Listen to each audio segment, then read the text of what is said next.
Rockies. Hi again, everyone. I'm Matt Underwood alongside Rick Manning. So far, Rick, in the first two games of the series, it's almost like the Indians should try to play it in reverse fashion, because every time they've had the Rockies with 2 outs, and in particular nobody on base, Colorado's done a lot of their damage. You know, it always seems like when a team is hitting well, they get a lot of runs with 2 outs. Colorado has done that in the series. A Giambi home run. You remember Tulowitzki's ball hit the bag, and a 2-run home run last night. But offensively, that just gives you a boost. And they've scored 9 of their 12 runs in the series with 2 outs. They're hitting .348, 6 for 11 with runners in scoring position. That's a backbreaker to the Indians, because you have a chance to get out of it, you don't, and they add on, and that's why they've won the first 2 ball games. And so the Indians will try to get out of here with a win today, and before they head out on a long West Coast road trip, they'll send Josh Tomlin to the Hill this evening, and he's looking for his 9th win of the year. And today's pitching matchup brought to you by the Jeep brand. We don't just make SUVs, we make history. He'll be matched up against Jason Hamill. Hamill is 4-6 this year. In his last 9 starts, just 1-8. And Josh Tomlin, on the other hand, he's coming off a win here against the Pittsburgh Pirates, where he gave up just 1 run. He's been pitching very well. He's 5-1 at home. He's 2-0 in interleague play. You hope he comes back and has the same kind of game he did against the Pirates, because the Indians could use a win to end this homestand, end it 4-2. As you mentioned, they're going out on a long road trip. It's going to be a tough road trip in all National League cities. Indians have been streaky in interleague play, winning their first 6 and now dropping 2 straight to the Rockies. We're back with a play-by-play action from Progressive Field here in Cleveland, coming up next on Sports Time Ohio.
At the moment, it is a beautiful night in downtown Cleveland, and we're hoping it stays that way. Yes, we are. But the way these last few nights have gone, who knows what will happen between now and the end of the ball game.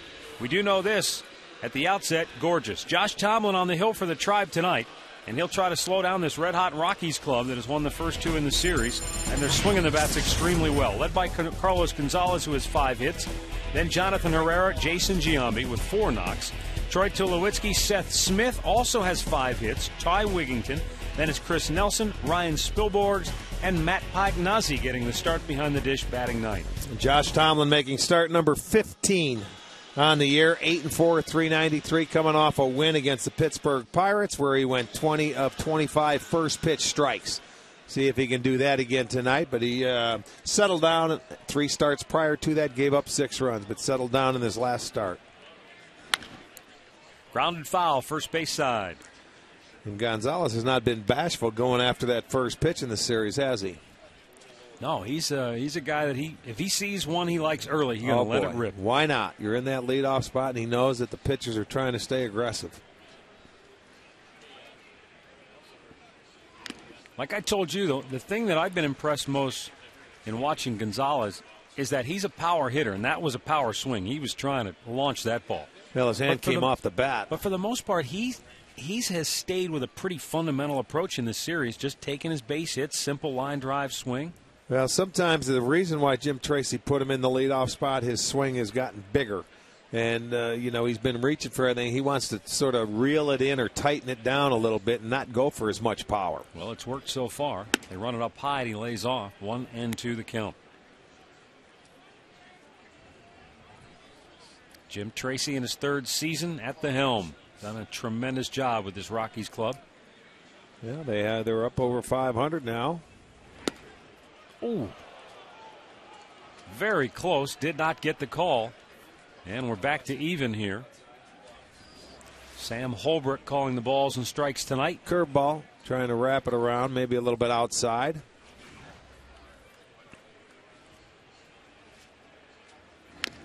Right back on the fastball.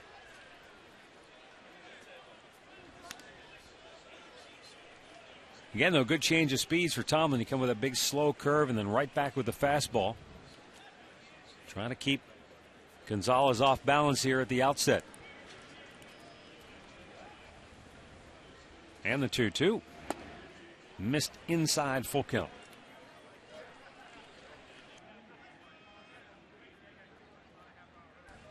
Rockies begin the night a game above the break-even mark. 2.5 games off the pace in the NL West. Nice Got him pitch. looking. Tomlin locks him up with a fastball at the knees. 1 down. That was a beautiful pitch. Let's take a look at it. The Time Warner Cable pitch tracker. Down at the knees, outside corner, fastball, 3-2. See you later. Beautiful pitch by Tomlin. That's the one pitch you want to go to. 2-0, 3-1. Anytime you need a strike, that is perfect. Here is Jonathan Herrera taking a called strike.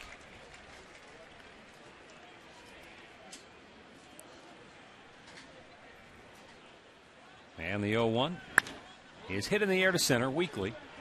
And that'll allow Grady Sizemore to settle under this. 2 down.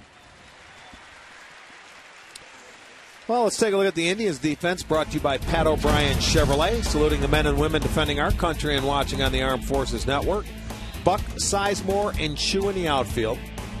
Orlando Cabrera at third base today, as Drupal at short. Phelps at second. Hanahan gets the start at first, with Carlos Santana back behind the plate tonight. Jason Giambi will DH as you look at the umpires. Crew chief Jerry Davison at second. Giambi's had a good series. 4 for 8 with a home run, and he's hit a lot of balls right on the screws. Well, he certainly has. He hit 2 doubles last night, first 2 doubles of the year. In the one at bat, Mitch Talbot threw him a changeup and had him way out in front and fooled him badly. Came right back with it again, and he doubled the left center field, made the adjustment. 1 ball, 2 strikes. There is Mitch Talbot. Tomlin deals. Line to first, and a leaping grab by Jack Hanahan, who gets the start at first base and pays some early dividends, taking extra bags away from Giambi. And the Rockies go 1-2-3.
Bottom of the first here at Progressive Field.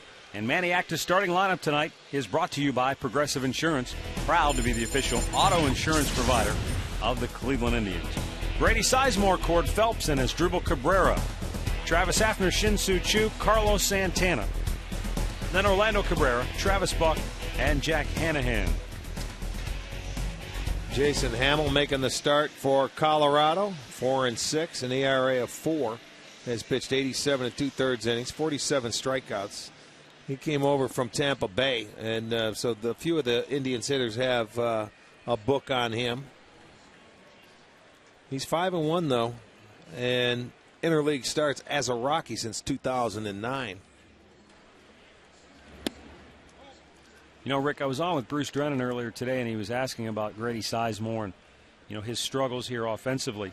You know, one of the things that I wondered about, he came off the DL and just was tearing the cover off the ball unexpectedly. No one thought he would come out of the gates with all the time he had missed and swing the bat so well. Then he went on the DL.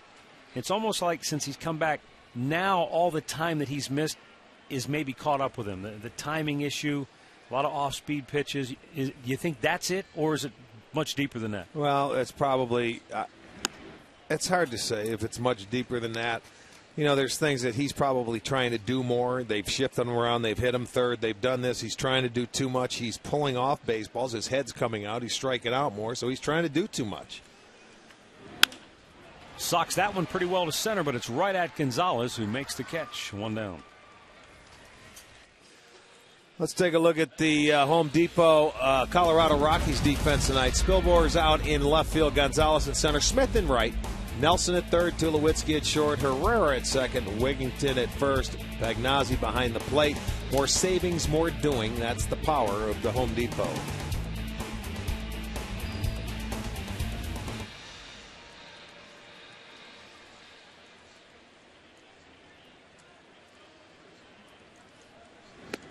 A little bit outside, ball 1 to Cord Phelps.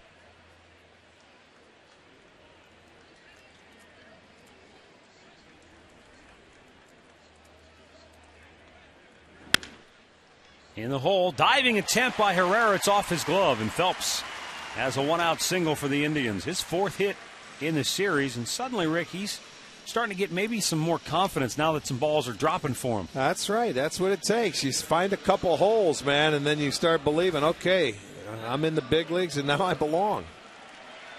You know, here's a ball he hits on the ground, but it has some pretty good top spin to it. Gets it past Herrera at second base, goes off his glove. But, man, when you're going good, you get the base hits, so you take them. That'll bring up Asdrubal Cabrera, 2 for 6 in the series, but he has also walked 3 times.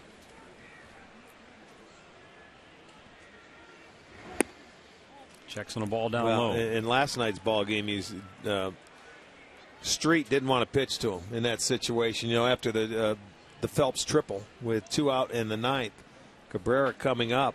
Houston Street just said, It was, the intentional walk. They weren't going to give him anything to hit.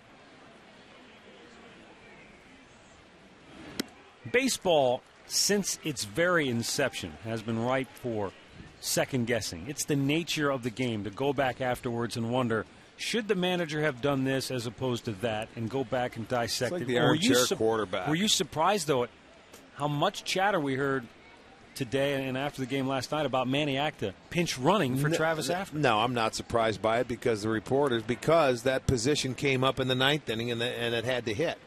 What happens if the guy hit a gapper and he didn't pinch run for Travis Hafner and he got stuck at third base and he didn't score? Or got thrown out again. Then they would have second-guessed him even worse. Now they come back because the guy hits. It doesn't matter.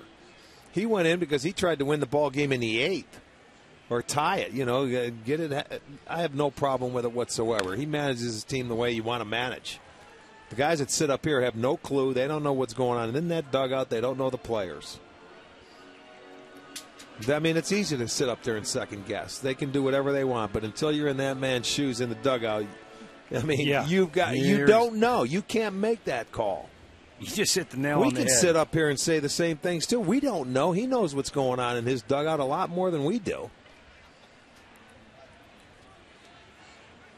The 2-1 pitch. I'd say the one thing not the one thing, one of the things that I learned from Eric Wedge in his time here as a manager is that as fans, you tend to manage in the moment. Managers are managing ahead. You have to. If he said if you get stuck managing in the moment, you're behind. You're way behind. Toast. You're going to lose. No, Manny, and you know what? He might have been, as people say, a little short or a little flippant, but he's been very personal with these guys since his tenure has been here. I thought he was very kind because I probably would have said something differently if it was me.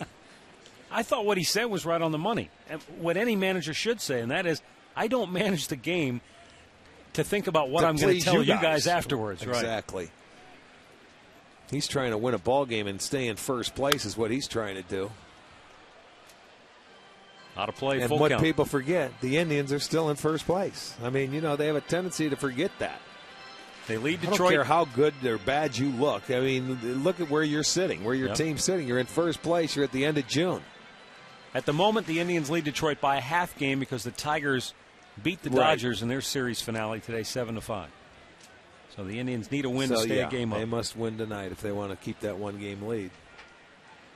3-2, Court Phelps takes off, and Cabrera couldn't help himself. He strikes out. A stolen base for Phelps, the first of his big league career. And he's in scoring position with 2 down. Yeah, just couldn't hold up. Our great clip of the game from last night, Travis Hafner, who has contributed a couple of big knocks in the ballgame. He had the big 3-run homer in Game 1, and then that RBI hit right there got the Indians rolling late last night. Relax. Here at Great Clips. Well, the Big Pronk's got at least a ribby in 6 of his last 7 games, so it's nice to have him back in the middle part of the lineup. It's just such a shame. Hey, it is what it is, but it's a shame we're not going to really see him much in the next 10 National days. League Baseball. What happens, next year? Let's say they go to 2 divisions now. The National League, the American League, they bring that one team over, and what happens if they abolish the DH? You know what I mean? And the pitchers hit, and they go with one rule, like they have talked about. It's not necessarily where the National League is going to take the DH. They could go with no DH. I think that will be an interesting off-season debate. It will be a long negotiation, debate. I guess. Yeah. Is probably a better term for it. Well, let's say they take away the DH, but they give you an extra spot on the 25-man roster and give you a 26-man roster. I think managers would be in favor of that. Players Association probably not so much. I think it's great because they're adding a job. Normally they would say you're trying to take one away and you're making it more for a pitcher, but they're giving you an extra spot.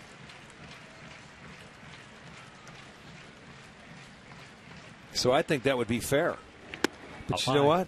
To me, one way or the other, it wouldn't matter to me whether they add the DH or we let the pitchers sit. I think it should all be one way instead of. If you're going to keep interleague play, let's get all on the same page. All on the same page because for me, the American League teams are always at a disadvantage when they go on the road because their pitchers never hit. They never take batting practice from spring training. They do it for maybe a week prior to it. It's easy for a National League team to just say, okay, you're going to DH. You're getting 4 at-bats today. So for me, it doesn't matter one way or the other. I think the Players Association on the greedy side of it would say, well, we're losing our DH because those are the guys that make big money. The 2-1 to Hafner. Swung out and missed to even the count. I'd like to see a true nationwide poll of sports fans, baseball fans, to see what their overall opinion is. Because I think there are diehard National League fans. There's DH that fans. Would hate it. Yeah, and there are American League fans who would say, well, I don't want to watch a pitcher bunt. Yeah, let alone try to actually hit. Yeah, some of them can. There's a couple of them that can swing it, but not many. The 2-2. Fouled the other way. I mean, large Lenny Barker, big a man as he is, what did he tell us? He had 2 hits in his National League career? Yeah. Yeah. And 100+ at bats, I think. They're paid to pitch. They're not paid to hit. And yeah, when he went to the National League, he came up in the American League where the DH was already in play.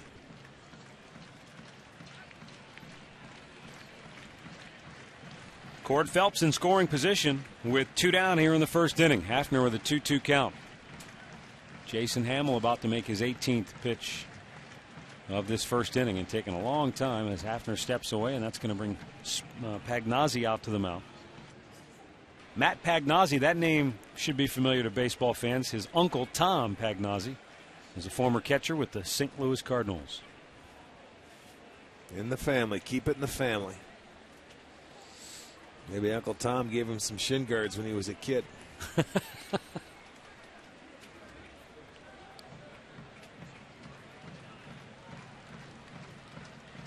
He knew it's probably the quickest path to the big leagues. Yes, sir. The 2-2. Hafner towards center. Gonzalez makes the over-the-shoulder catch. No score after one.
Baseball is brought to you by McDonald's. What's sweet and tart, cool and refreshing? McDonald's McCafe Frozen Strawberry Lemonade.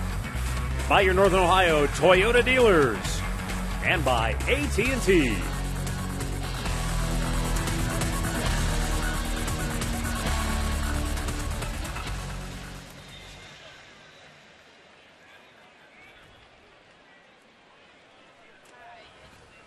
Second inning here at Progressive Field. Troy Tulowitzki leading off for the Rockies.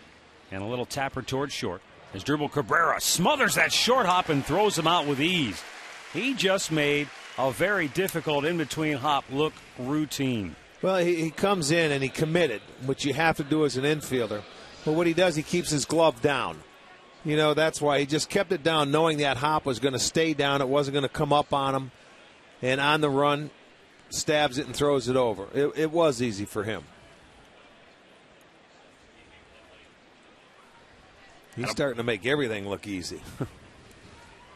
He's starting to make plays we've never seen before look somewhat routine.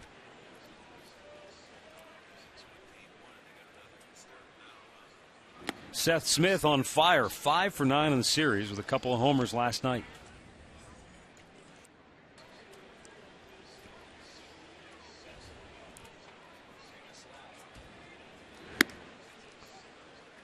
Up high, 2 balls, no strikes.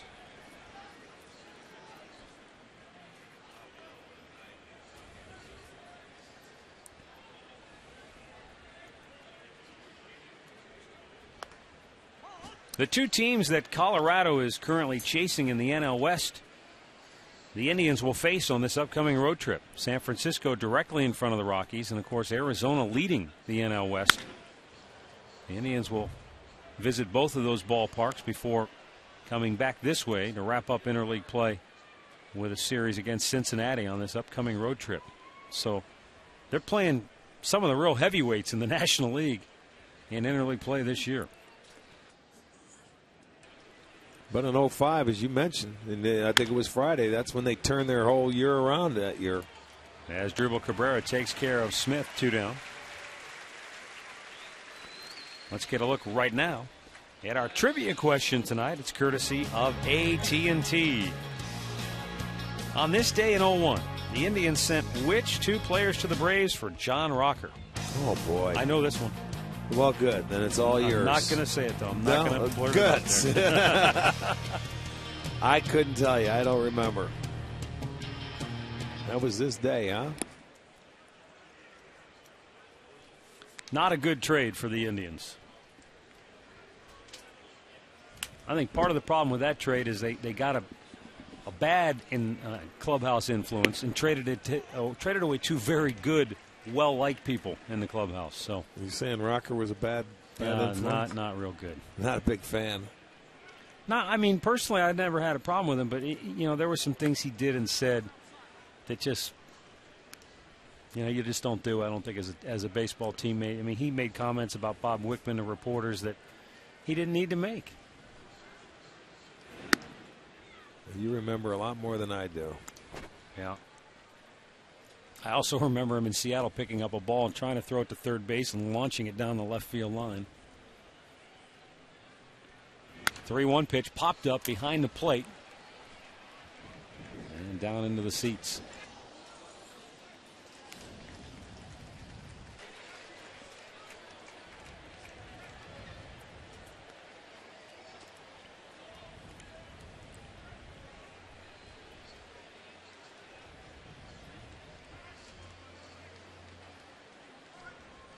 Now the payoff pitch.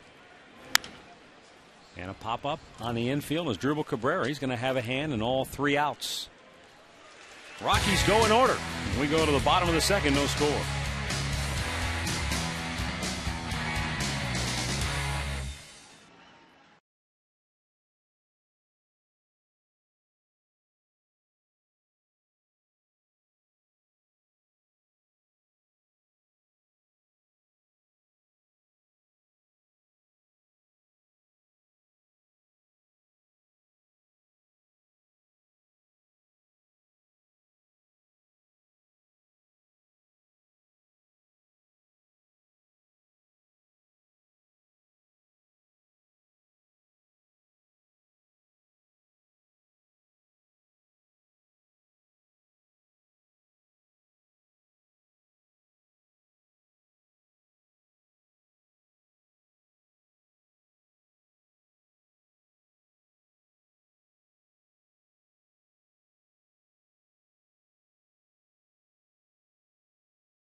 Bottom of the second inning. For the Tribe, Shin-Soo Choo, Carlos Santana, and Orlando Cabrera due up.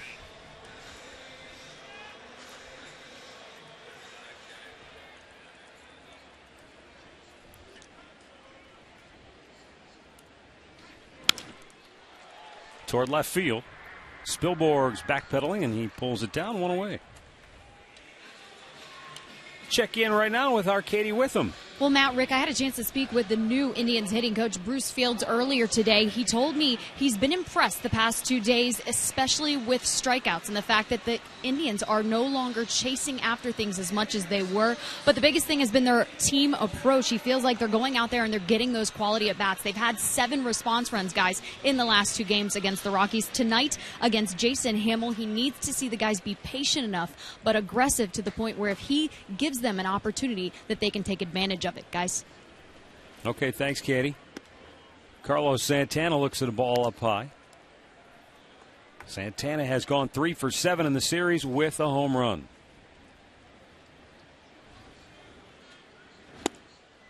And a big swing and a miss.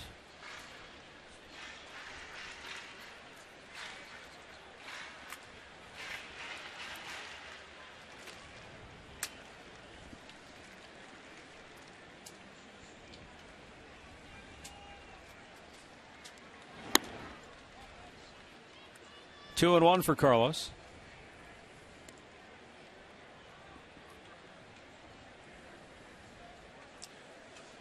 .471 on this homestand, a nice homestand, but he's been in that number 6 hole.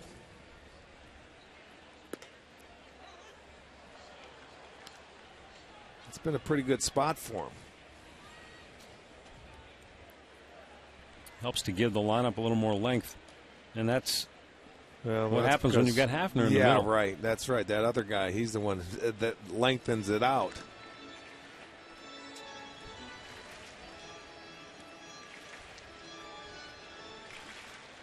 Orlando Cabrera waiting on deck.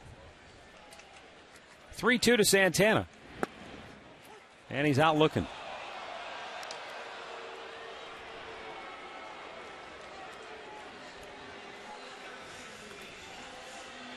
Well, Santana obviously felt it was away, but he's going to go down with a fastball. 3-2. Pretty good pitch. Pretty good pitch right there. Check it out on our pitch tracker. I can see what he was looking at. He was thinking it was low. When you see where the catcher reached down and actually caught the ball, but then from the side you see where it actually crossed the knees. That's too close to take. Second strikeout for Hamill, 2 down. But you know what? When you're a young player, if you take those pitches and you continue to take them, Hargrove like that used to take them a lot. Eventually, you'll start getting calls like that, and sometimes they will call it low. But when you're a young player, I mean, that's borderline. It looked like a pretty good pitch. They're going to ring you up.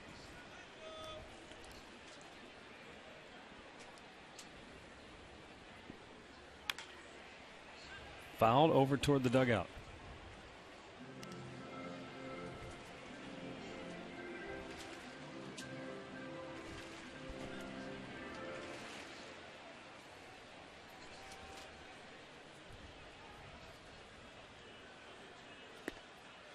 And again, Orlando was shortening as if he would try to drop a bunt down to third base with Nelson playing back. Well, if you do, and there's 2 outs, you better steal second base.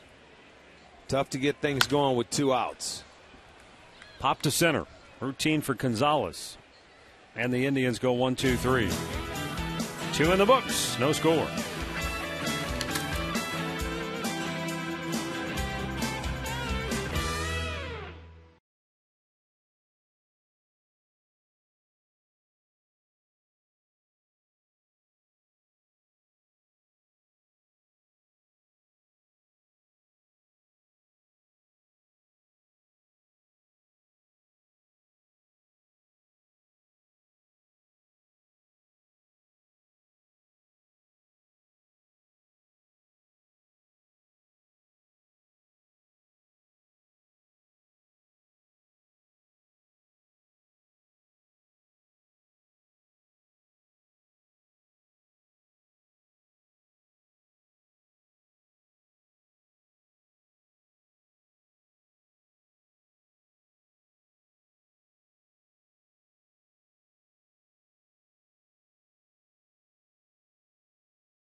See our Miller taste greatness moment.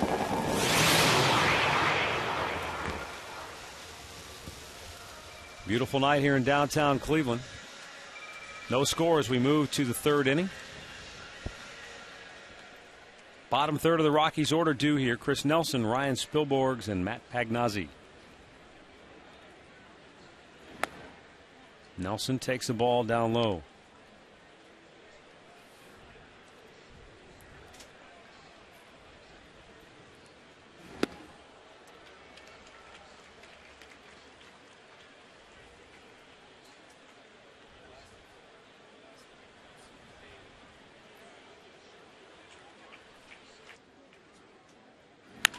Liner to third, caught by Cabrera. A little quicker. And not as much reaction time when you're down at the corner. While Cabrera catches his breath, we'll catch up with Katie Witham. Hey guys, want to remind you, if you're looking for a ticket that'll work for you, check out the unlimited all-you-can-eat seats. $32 will get you in the door and a great seat here, and you can get unlimited nachos, hot dogs, popcorn, peanuts, and Pepsi products just for $32. Log on to Indians.com and check out the all-you-can-eat seats, guys. Okay, thanks, Katie. Down low, ball one to Ryan Spilborghs.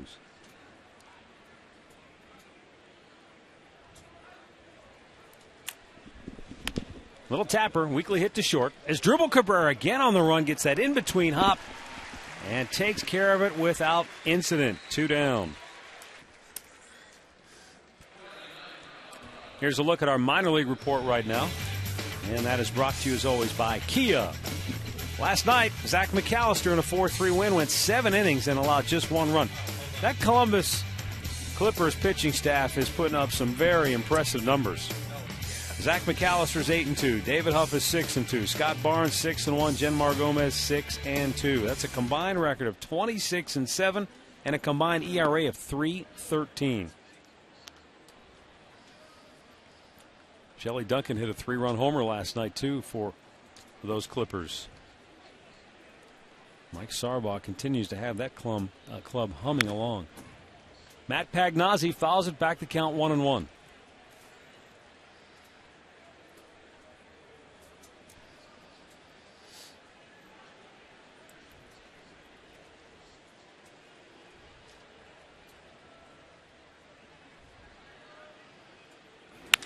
Liner to center field.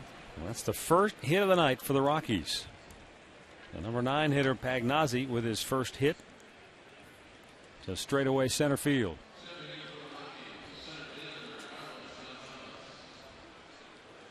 He had a good swing at the pitch before and fouled it straight back. He got a little cutter up on the plate, out over it, so just stayed right on it. Hits it right back up the middle. Pitch was upstairs a little bit.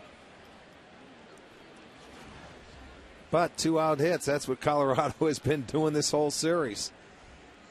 Whether they have runners on base or they don't, they just seem to find a way to get knocks with 2 outs. Ball 1 to Carlos Gonzalez. 9 of the 12 runs they've scored in this series coming with 2 outs.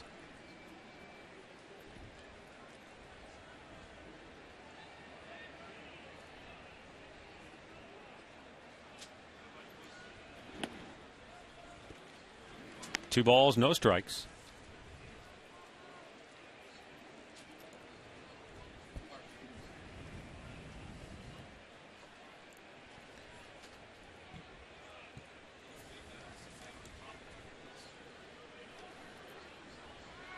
Toss to first, and back easily was Pagnazzi. Something a little different in this start. That's 6 straight 1-0 counts for Tomlin. Where last start, 20 of 25 first pitch strikes. He's just trying to mix it up a little bit. That's fine. Bottom line is get the out. The 2-0. Back towards us. And just below. Fumbled by one of the sweet holders and down into the crowd. He's hit about 3 balls straight back. I mean, he had a swing in his first at bat. Watch his top hand. Comes off, or it's off the bat. The bottom hand. He lost it the last time up, if you remember. That's weird when it's your bottom hand coming off, huh? Yeah. The 2-1. Hit that off the end of the bat. And Grady Sizemore Squeezes it, inning over. We'll go to the bottom of the third, scoreless in Cleveland.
Travis Buck, Jack Hanahan, and Grady Sizemore for the Tribe against Jason Hamill.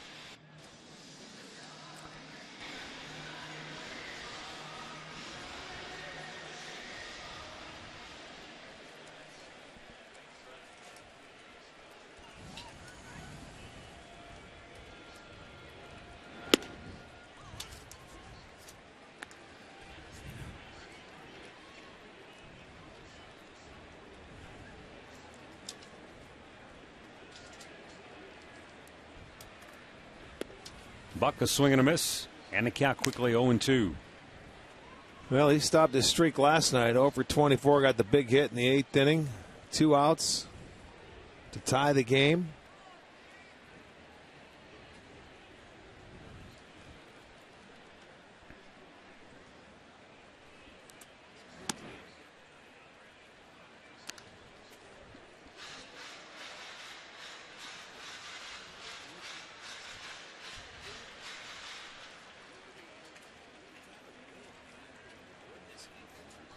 Hamill with a 1-2, and Buck yanks it down the right field line. It's a fair ball.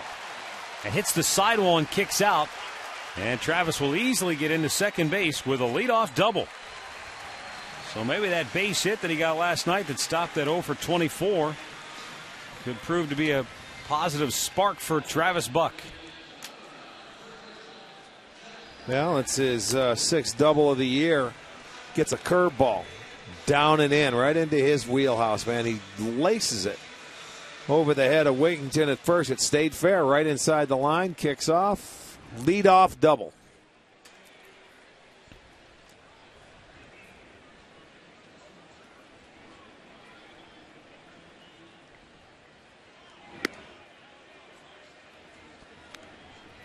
Jack Hanahan 0 for 4 in the series.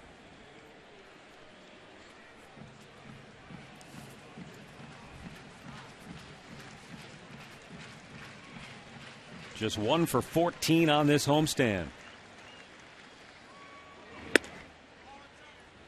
Looks at the ball outside, 2-0. Trying to keep the ball away, not let him pull the ball in this situation. But now you've got the count in your favor. So you can cheat on it, look for maybe something away if you want, just to try and get out there and hook it to the right side of the field.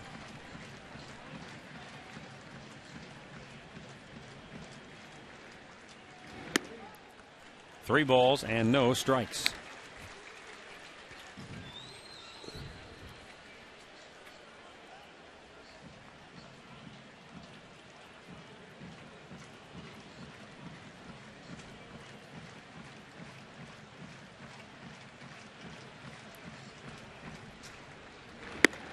Walked him on 4 straight.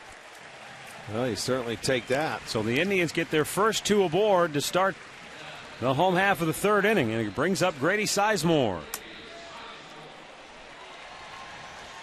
Well, we got to send out some birthdays. We have a lot of them tonight, so we'll start. Jim Layout turning 80 from Westlake. Happy birthday, Jim. Betty Lander is turning 79. She is from Bay Village. Robert Strunak of Brooklyn is turning 75.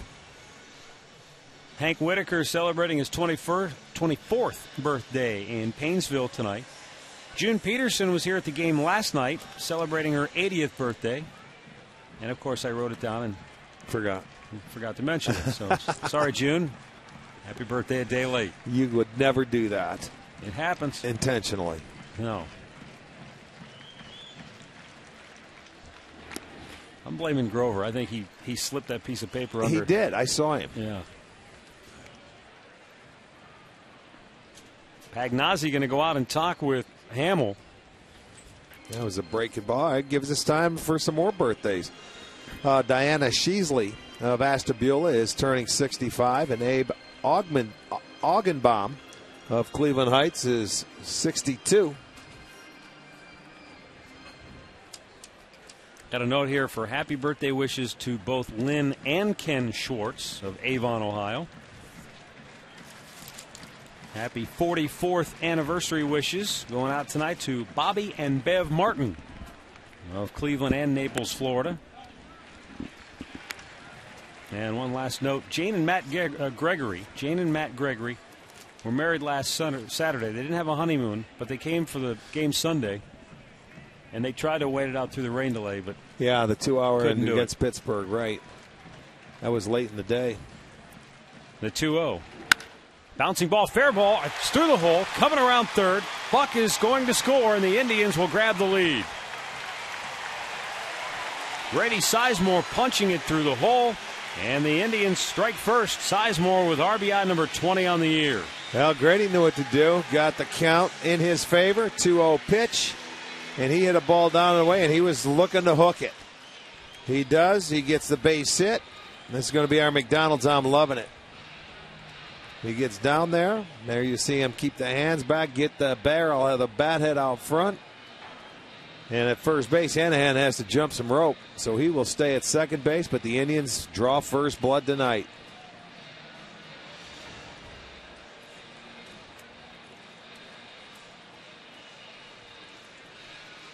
While they have a quick meeting at the mound, let's check in once again with Katie. Well, Matt, you and Rick mentioned earlier that it looks like Cord Phelps is playing with a lot more confidence. He is. He actually told me earlier in the clubhouse today that he feels way more confident when he's out there, and he attributes it to his teammates, specifically Asdrubal Cabrera and Orlando Cabrera. They've taken the time to pull him aside, sit him down, and talk with him. And the best piece of advice that they've given him is just to relax and play within himself, guys.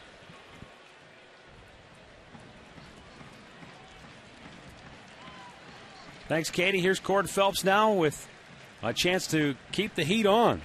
Three straight Indians have reached to open the inning. And Phelps trying to bunt. And a count 0-1.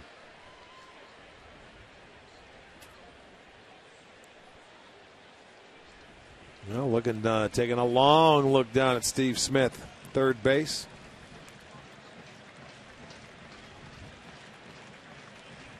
Not a bad idea to move these runners over into position for Cabrera.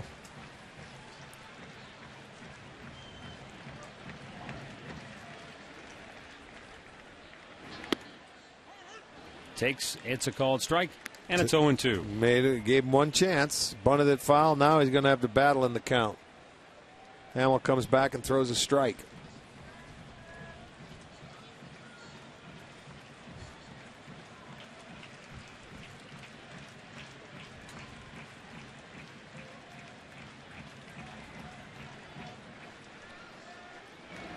And he struck him out on 3 pitches to get out number 1 here in the inning.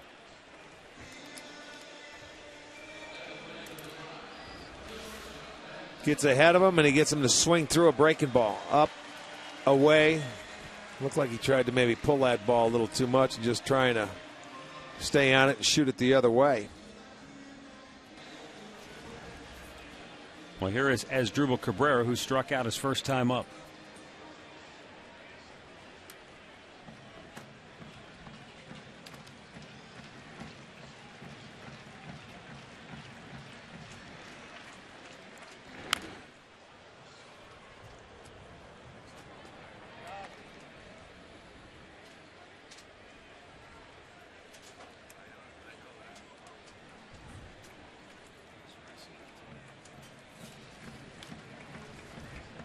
Asdrubal struck out swinging his first time to the plate.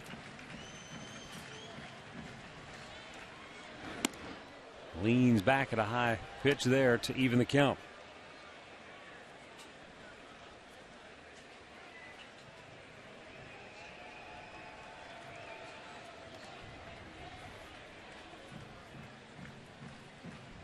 Cabrera has hit .410 with runners in scoring position this year.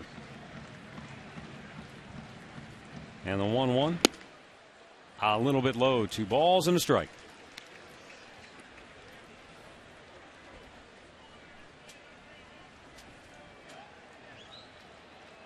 Travis Buck doubled to open the inning and came home on Sizemore's RBI single. And the 2-1, low again. 3 balls and a strike. Jason Hamill working himself into trouble here. Well, that's what got him into trouble, was falling behind in a couple of counts. And, you got to come in there sooner or later. So that's how Sizemore got him with the base hit after the walk to Hanahan. He got the strikeout, and it was on 3 pitches because he was ahead of Cord Phelps. He's at 5 3-ball counts already tonight. And the 3-1, nope, a turn toward second with nothing doing there.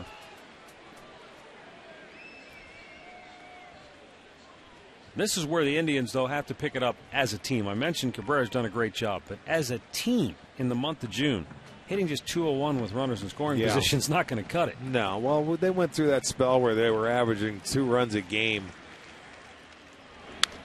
and it doesn't cut it. Every team goes through it. Hopefully they get through it and they get out of it. They hit .322 with runners in scoring position in April, .284 in May, which is both good, and now .201 in June. They're not going to cut it. Rockies, on the other hand, just the opposite. They were .221 in April, .271 in May, .296 in June. Yeah. Okay, well, June has been their down month. A couple of 1-run losses here. They were fighting their way back into the month of June. The Indians were. Check foul back.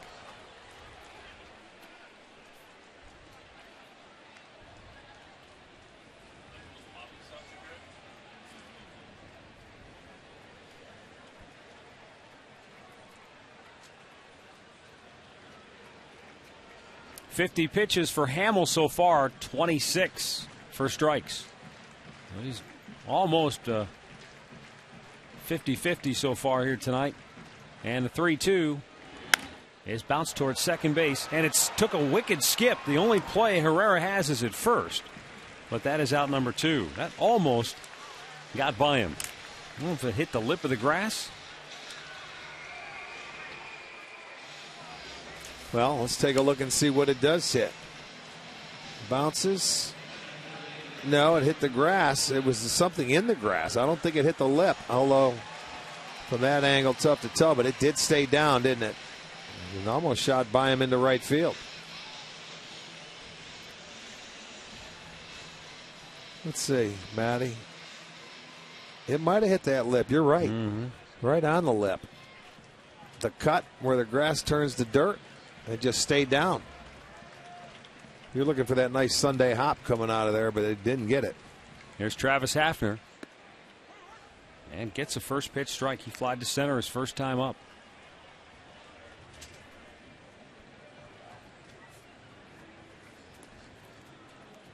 Hafner,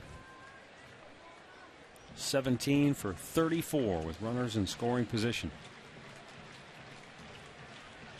Trying to deliver a big knock here. That would plate 2.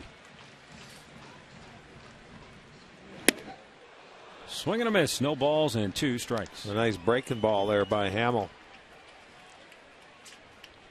Well, and after 6 RBIs in 6 of the last 7 games, but there's a good pitch.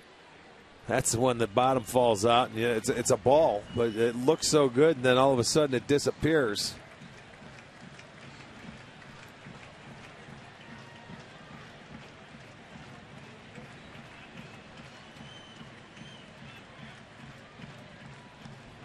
The 2-strike pitch. Oh, he balked. What happened? Yes, he did. I don't know. What in the world happened? The Indians will get a run as Hanahan able to come home and score, and Grady Sizemore goes to third. It looked like he was ready to deliver the ball and just said, stop, timeout. What happened is right. Did he lose grip of the baseball? Did he catch a spike? Maybe he caught a spike. That's the only thing I can think about. Watch his feet.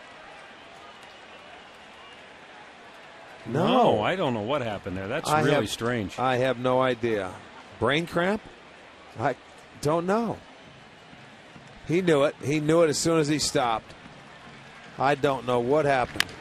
Little tapper back to the mound. Hamill will flip it to get out of the inning, but he cost himself dearly a run. And the Indians will take it. They lead 2-0 after 3.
Thanks to the first balk of the year by Jason Hamill and the fifth of his career.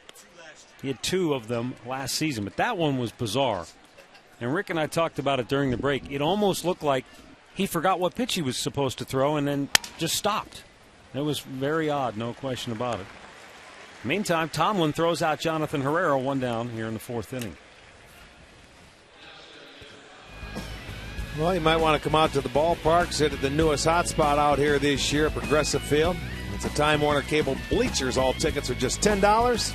And a reminder, always buy your tickets in advance for great savings.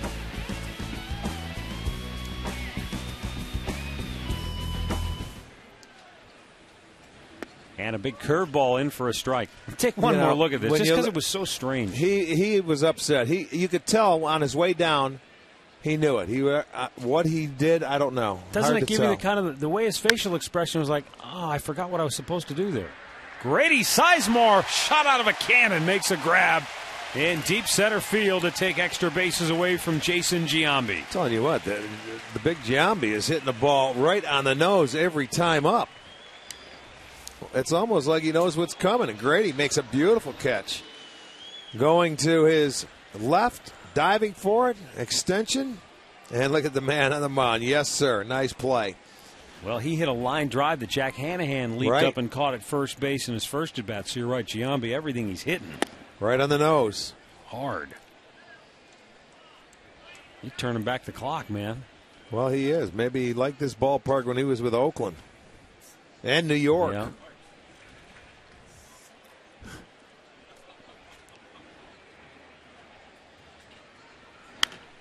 Tulowitzki with a pop foul out of play.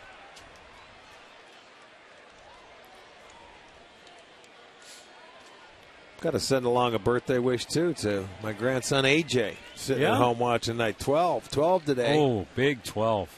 Yeah, his birthday present. He got about 10 stitches in his leg last night. Nice. It fell off the bike. Happy birthday, AJ. So not surprised. That's what you do when you're 12. I got stitches in my elbow when I was 12. It fell off my bike. I congratulate him today for his first stitches. So I know he can't be out running around. He's got to be watching the ball game. So that means he's going to junior high next year? Yeah. Look out. Pitch number 45 for Tomlin. A little bit outside. 3 balls and a strike.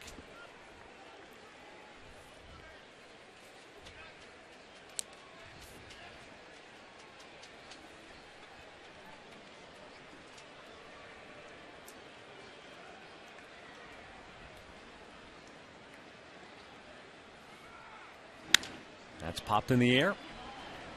Shin-Soo Choo makes the grab.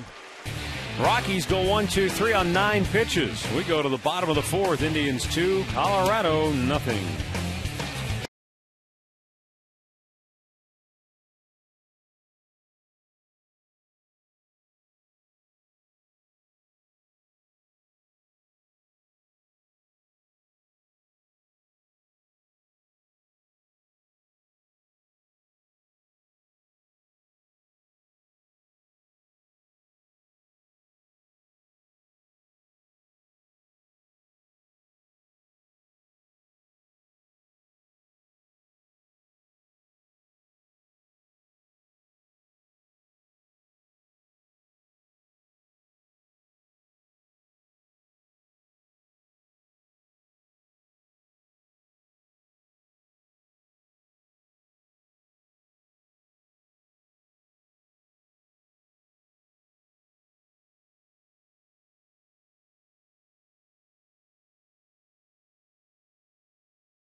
Two 2-0 Tribe on top, bottom of the 4th inning. It'll be Shin-Soo Choo, Carlos Santana, and Orlando Cabrera due up here for the Indians. Choo takes the ball outside. He flied to left his first time up. Well, Josh Tomlin did exactly what you're supposed to do after you score. He went out there on 9 pitches, brought his team right back in. And see if they can add to that 2-0 lead.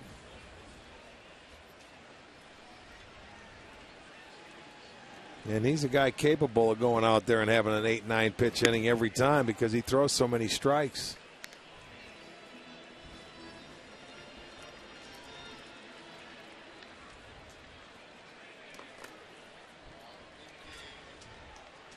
Two 2-1, and Choo lifts it foul and in the seats.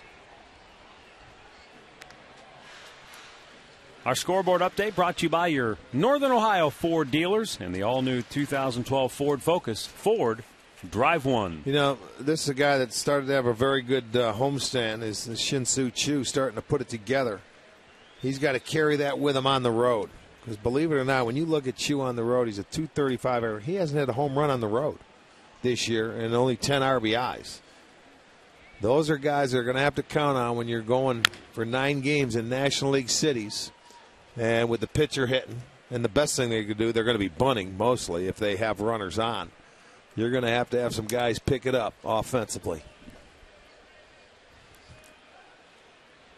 Because that's when you're going to use your whole bench. You're going to see what's going on. Everybody's going to have to be ready at any given time. He's hit .375 in the last week. Right. He's had some good at-bats. He's walking. Will he turn it around and be the Chew that we know the rest of the year, or will what's happened to him early in the year continue to occasionally pop up and rear its ugly head once in a while? Only time will tell. I mean, it's up to him. There's a liner, and it's caught snow cone style by Herrera. You see, it's frustrating. You can see the body language. His head is down because everything he hits hard now, he wants a base hit. And I don't blame him because you're trying to get up there. You know, he doesn't like looking up at the scoreboard and seeing he's hitting 244. You know, right there, you want that to drop. It comes close. But he's been doing that 2 and 3 times a game where he's hitting the ball on the nose, and when he doesn't, he's taking a walk. So it's coming around. He just has to remain patient. I like what I'm seeing, though, on this homestand.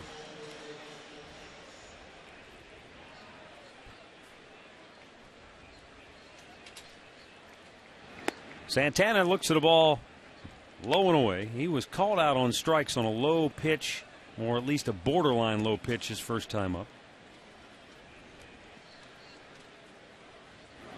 A great pitcher's pitch, put it that way. Give the umpire the benefit of the doubt at the bottom of the strike zone. Like I said, it's too close to take with 2 strikes.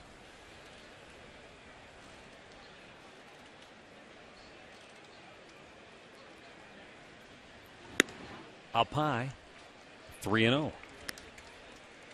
This is when Hamill has gotten himself into trouble. Is sometimes when he just falls behind in the count. And all of a sudden he battles back, he gets ahead of a count, and it looks like he gets an easy out.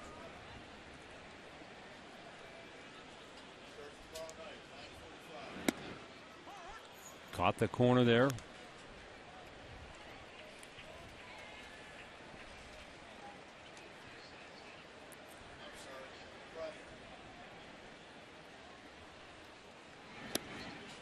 And it's ball 4, so Santana draws the 1-out free pass. And it's a second walk issued by Hamill, and it brings up Orlando Cabrera. Sports Time Ohio and Jimmy Hanlon want you to play golf at 10 of the best courses in Northeast Ohio. You'll get a chance to play each of the 10 for as little as $25 each, and the card costs you $49.95, so it pays for itself if you play twice. Fowler's Mill, Aurora Country Club, Shale Creek, The Quarry, Whispering Woods, Sweetbriar, Pekin Peak, Stonewater, Little Mountain. Click on STOHD.com. Visit the marketplace to purchase your Tee It Up Ohio golf card today.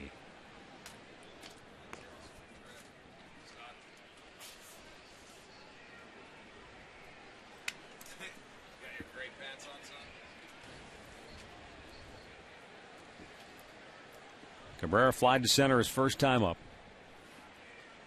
Nelson even with the bag at third. And a throw over, drives Santana back.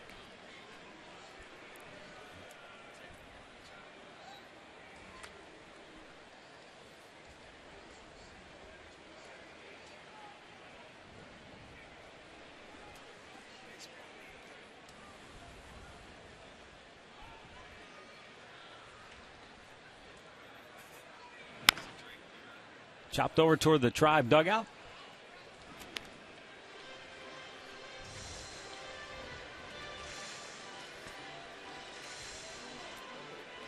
Orlando fly to center to end the second inning. 1 for 4 now in the series.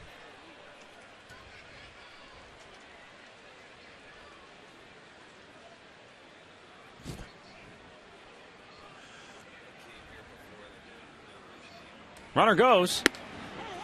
Called strike. He missed a hit and run. Somebody missed something. Had to be Cabrera missing a hit and run because they're not going to send Santana on a straight steal. He was out by a mile. There was a sign miss there. He was off and running, and it was a nice pitch to hit. He's taking it all away. Look at it. Not even close.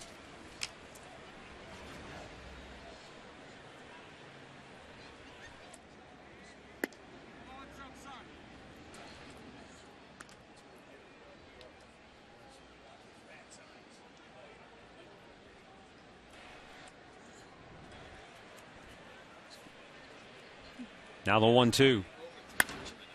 Another fly ball to center. Another easy out. And the inning is over. 4 in the books. Indians 2, Rockies nothing.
Brought to you by United, proud to fly the Cleveland Indians.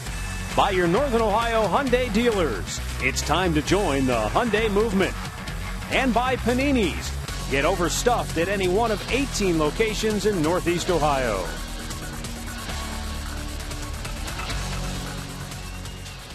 Just a beautiful evening in downtown Cleveland. 82 degrees at game time. Light breeze blowing out tonight. Yeah, it's a beautiful night tonight, huh?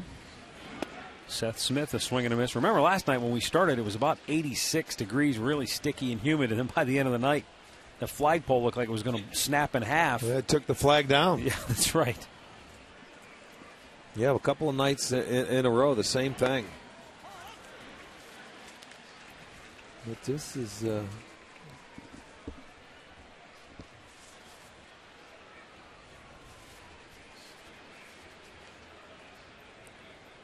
Josh Tomlin, the 0-2, and it's hit weakly on the ground to second. Cord Phelps throws out Seth Smith, one away. Well, if you like baseball, you may want to try the Indians Fantasy Camp, which is held down in Goodyear, Arizona. The 2012 camp will be held January 14th through the 21st. Campers, it's an all-inclusive weekend. Yeah, it includes airfare, meals. You get down there, get your uniforms. You have a terrific week of memories that will last a lifetime. If you would like info and register, call 216-420-HITS or visit Indians.com. That one hits the top of the fence and goes over for a home run. Ty Wigington, with his 8th home run of the year, has the Rockies on the board. And the Tribe's lead cut in half at 2-1. Well, solo shot. Number 12 given up by Josh Tomlin. This guy can hit him.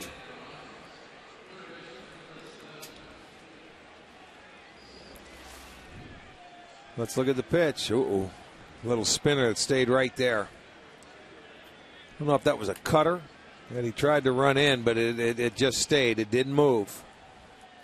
And got out in a hurry. Nice catch by a fan. So 2-1 ball game. At the knees, a strike to Chris Nelson, who lined out to third his first time up.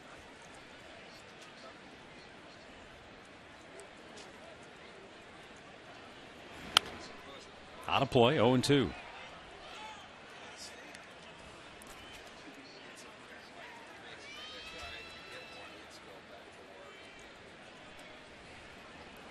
This 5th inning has been troublesome for the Indians pitchers in this series. Bounced in front of the plate. Of course, they had that ridiculous inning they gave up Fausto Carmona, allowing the 6 runs in the series opener. And then last night, It was another 2-out RBI hit by Jonathan Herrera. That plated a run, so that's been their calling card this series, a swing and a miss, and he struck him out. Just the second punch out for Josh Tomlin, and there are 2 down here in the 5th. Well, the thing I like about Tomlin, if he gives up home runs, he's given up 12. 8 have been solo jobbers. Comes right back, throws that nice curveball, outside edge. It's a guy to swing and miss. You know, it's not a rally. It's a quick run. And throughout the history of baseball, your good pitchers, or your strike throwers, your guys that have been out there will give up home runs, but most of them will be solos. And that's the one thing that Josh does. Takes a strike, 1-1. And that's because you're around the strike zone so much. You're trying to be aggressive. Sometimes you make mistakes, and it's out of here. It's better than those 3-run homers, 3-runner grand salamis.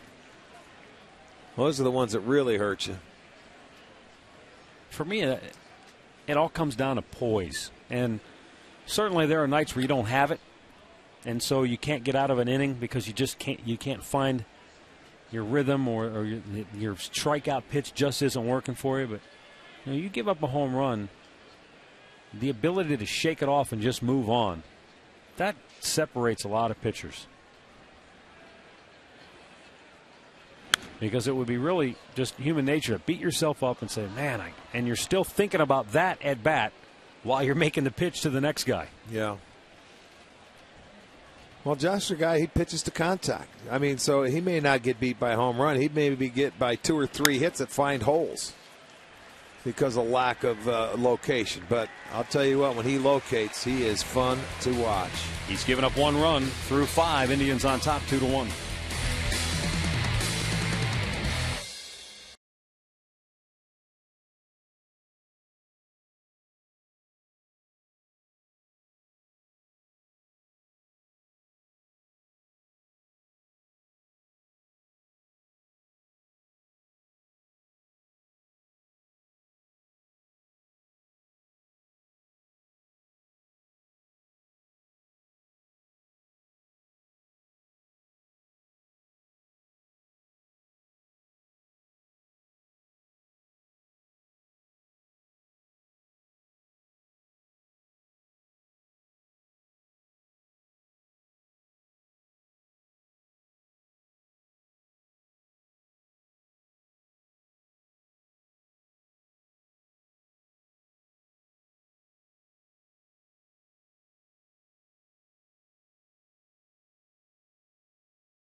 The Indians lead this game by a score of 2-1.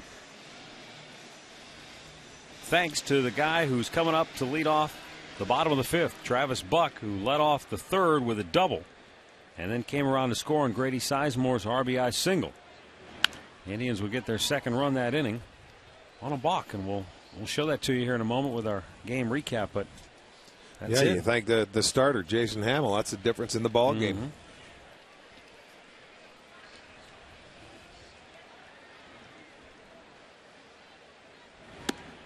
Almost chased after it, but held up.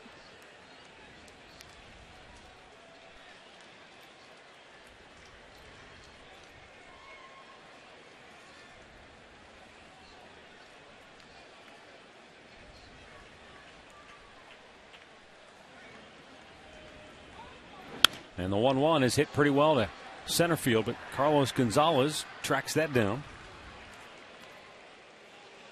Our game recap brought to you by your Northern Ohio Toyota dealers. Here's Grady Sizemore's RBI single that plates Travis Buck with the first run of the game. And then the bizarre play. Jason Hamill just stopped in the middle of his windup. That still just looks strange, doesn't it? And the Indians get their second run. Ty Wigginton's solo homer got the Rockies on the board. Find out about more than 30 Toyota offers available now at buyatoyota.com. Jack Hanahan, who scored on that balk, walked in the third.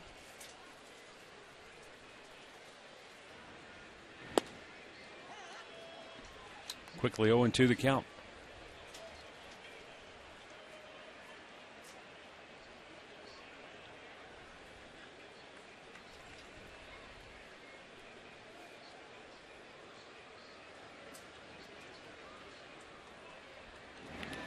Breaking ball in the dirt. Hanahan lays off.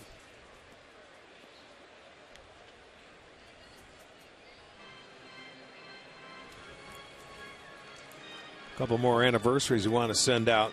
Tomorrow, Russell and Olympia Hellcell of Sebring, Ohio will be celebrating their 63rd wedding anniversary. Congratulations. We have Rita and Frank Janila of Brunswick celebrating their 60th anniversary. That's another congratulations. Nell and Willie Spikes, the second of Painesville, celebrating their 48th anniversary. So Hanahan, who walked his first time up, has the count out to full at 3-2.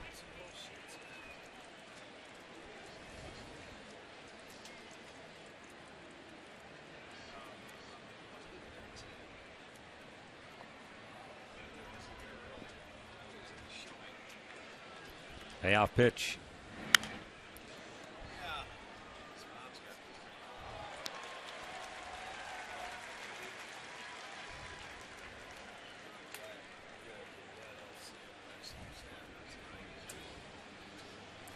Pitch number 80 for Jason Hamill coming up right here. And again, it's fouled out of play. Looking at the scoreboard with the interleague action that's going on, a lot of old school World Series rematches. You got the Pirates and the Orioles, who met twice in the Fall Classic. The Yankees and the Reds playing a doubleheader today down in Cincinnati. The A's and the Mets, I think, were rained out, but that was an old rematch. Are they back playing now? Then Toronto and Atlanta. Swung on and missed. Hanahan is down on strikes. Fourth K for Hamill, 2 down in the fifth.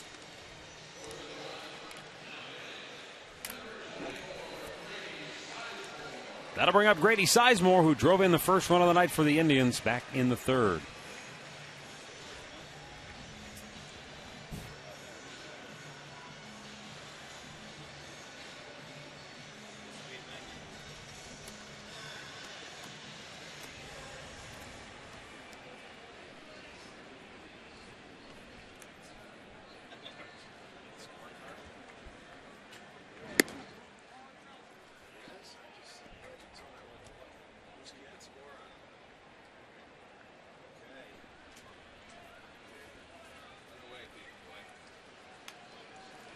And the 1-0 fouled back. Evens things up. Talking about the Yankees and the Reds playing a doubleheader down in Cincinnati. The Yankees will be here, and on the 4th of July, that game is now officially sold out. So if you had plans to come on the 4th of July, think about July 5th and or 6th. Tickets available for those two games, but the 4th of July is now That's a 6:30 start, isn't it? Instead of the 6:35 as opposed to 7:05. But that's great. A sellout. Yankees in town. Let's get it all going, man. That's a good thing. And they'll be here right after we get off that West Coast trip and interleague play.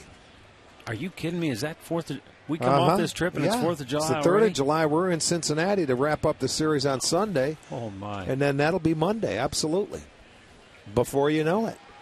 So I'm saying we wrap up interleague play, we come back and play the Yankees, and then we go into the break there about a week after it. 3-1 pitch to Grady, and it's ball 4 by inches, maybe. Well, that was you see Hamill. He turned and had a chat with himself. He thought it was a pretty good pitch. Third walk. Take a look at it, see what you think. There's the target Pagnozzi has right there. That run may have went off the plate. Grady didn't offer at it, so he says, see you later. I'm going to first. I think the way he caught it, too, where his glove kind of swiped to the outside. That happens. But, when that ball's got movement running away, you got no other choice but to go with it. When you're a catcher, it's tough to keep it up there and try and frame it in the other way unless you're sitting out there.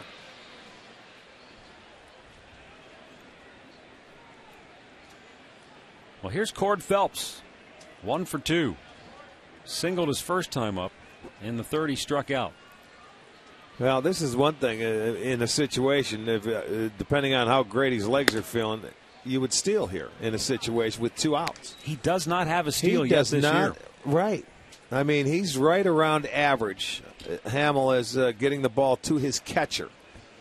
But in a normal situation, if he's running, you take off in this situation. You have a 1-run lead. You try and get yourself in scoring position for Phelps.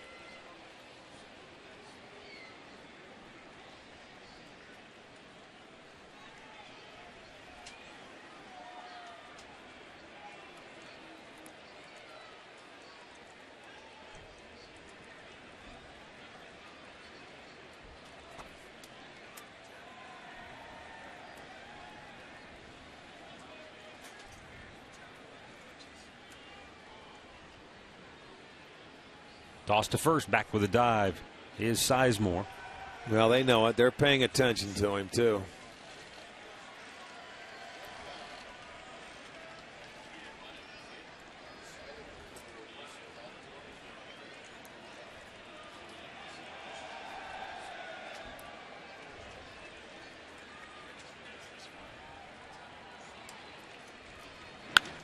Popped him up. Shallow left. Spilborg's in. Tulowitzki out. The shortstop Tulowitzki has it. And the inning is over. 5 in the books. Indians 2, Rockies 1.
Stop by any Cleveland area Subway restaurant to pick up your Wahoo Bucks $5 discount coupons for the Subway Extreme Fan Zone.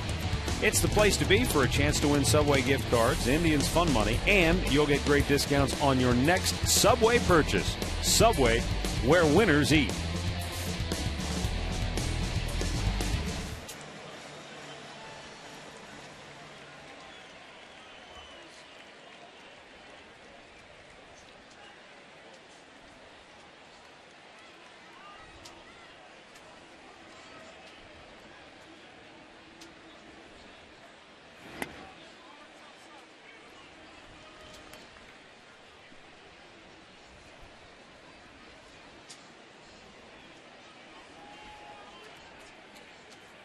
Matt Pagnozzi, a base hit right up the middle, was the first hit of the game for the Rockies back in the third.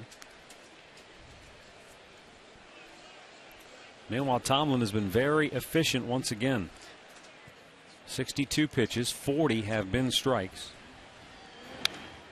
And Pagnozzi shoots it back foul.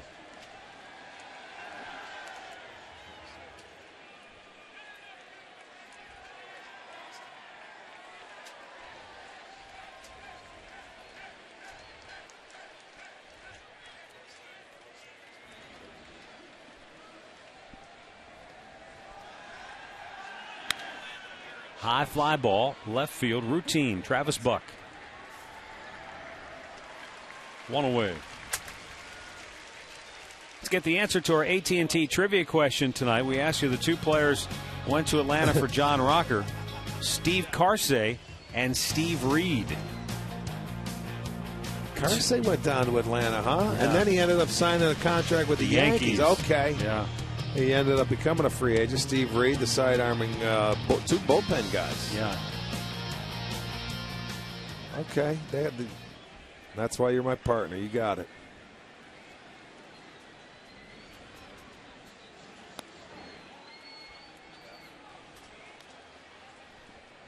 Carlos Gonzalez 0 for 2 tonight.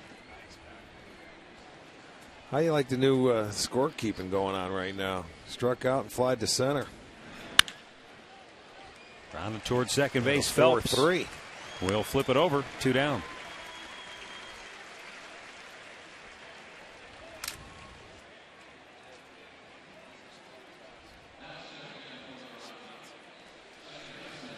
That'll bring up Jonathan Herrera, who is 0 for 2.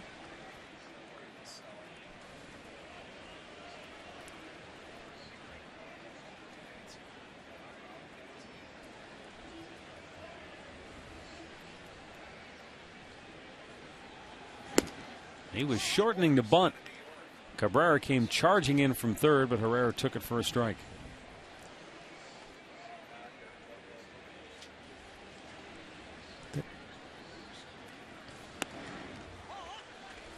Takes another strike. It's 0-2.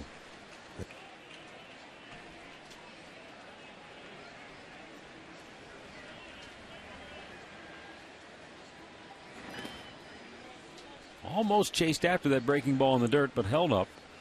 And the count is 1-2 now for Herrera, as Tomlin tries to work a 1-2-3 inning. Well, he's had 9 Colorado hitters, on 3 pitches or less.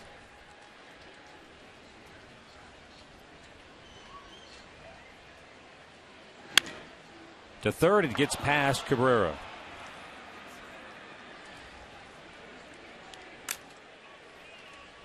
So the inning stays alive. That's a play that's tough when you've never played third base before. Off the left-handed bat, coming right at you in a hurry. It has some spin, and it's by you before you know it. It's just a reaction play. And believe me, when you're not a third baseman, you see that ball was on him and by him in no time.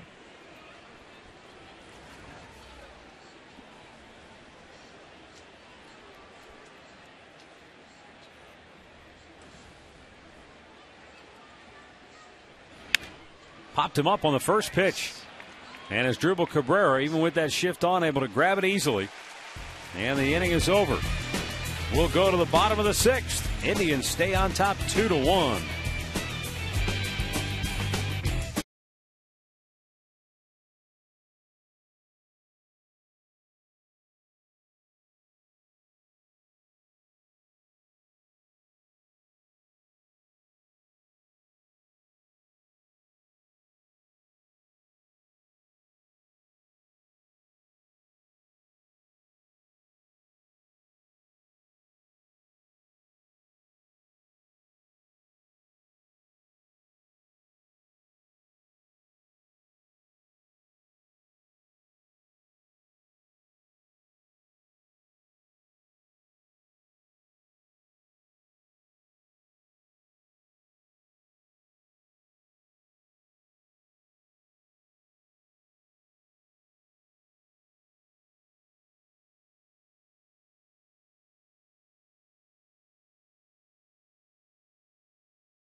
Warren, Ohio fan club in attendance here tonight. 2-1, Indians lead it. Bottom of the 6th. We'll bring up Asdrubal Cabrera, Travis Hafner, and Shin-Soo Choo. And Cabrera bounces it past the third baseman Nelson. Down the line it goes. And Cabrera will easily get into second base with a leadoff double. Well, he's 1 for 3 tonight, Rick, and that's his third hit now in the series. That's nice. And that one, that's a beautiful hit right there, just staying inside the bag. And, you know, second leadoff double of the evening for the Indians. They were able, that's when they scored their 2 runs back in the third. Here you go with a fastball away. He was just making sure he waited on him. Let the ball track deep into the zone. He hit that ball at about home plate. And when that third baseman Nelson is playing in with the bag, you can see that one hopper goes by him. You know, you could play Cabrera because you don't see him bunt too often, but he gets a double right there. Number 19 on the year.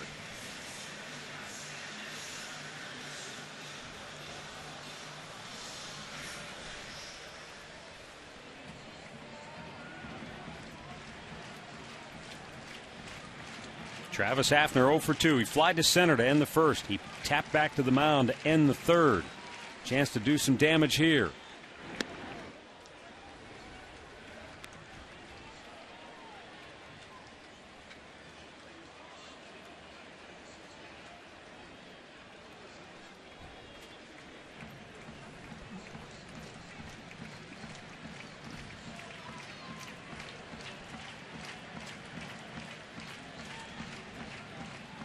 .90 pitches on the night for Hamill.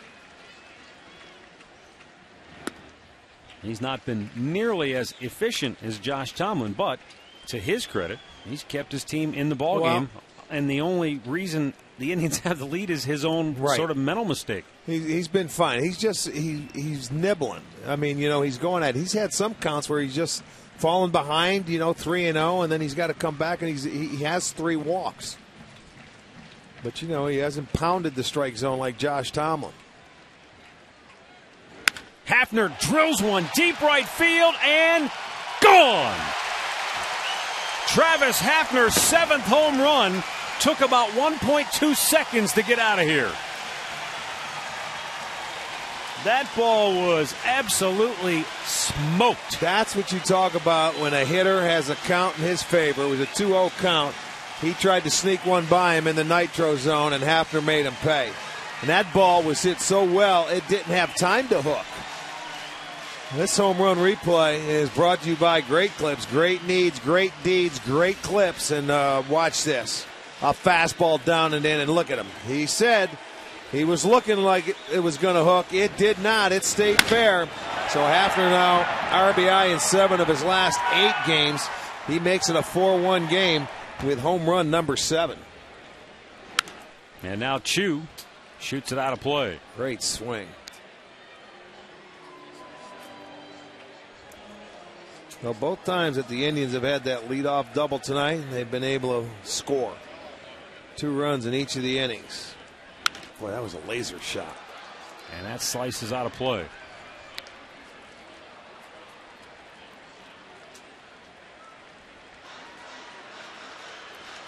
That's the 8th home run allowed by Jason Hamill.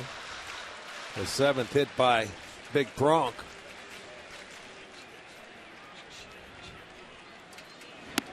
A little bit high.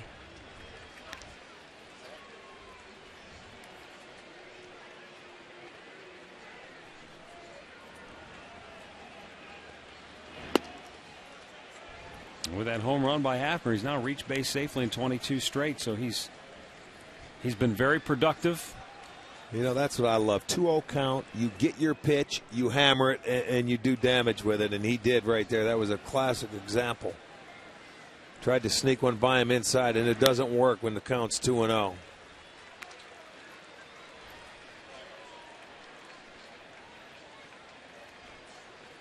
And the reason why you were talking about Hamill, you know, he's already at 97 pitches. He's had 9 3-ball counts in this ball game. He walks Choo, and he has yet to retire a batter here in the 6th inning. Bob Apodaca, the pitching coach, going to go out and talk to Hamill. There you go. Down and in. Look at that swing. 2-0 count, and there was no doubt what he was looking for, and he's just saying stay fair. He thought it was going to hook, but it was just hit so hard right down the line. Boy, that's strength, and he knew it.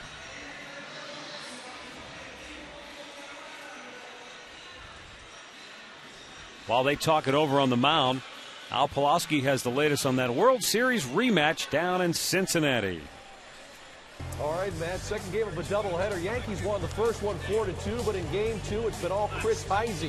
Solo homer in the first, and here in the fifth, a two-run homer, his second of the night. The Reds lead the Yankees 4-1, bottom of the sixth inning in the Queen City. Back to you. All right, thanks, Al.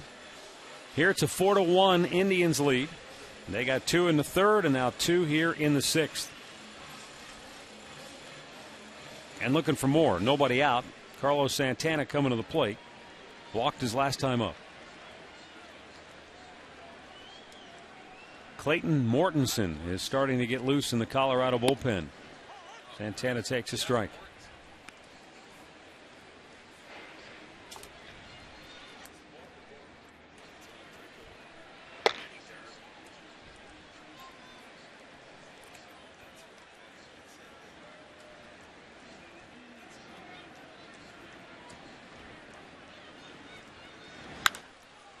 Santana with a pop on the infield. Tulowitzki, the shortstop, says, I'll take it. He does. One away.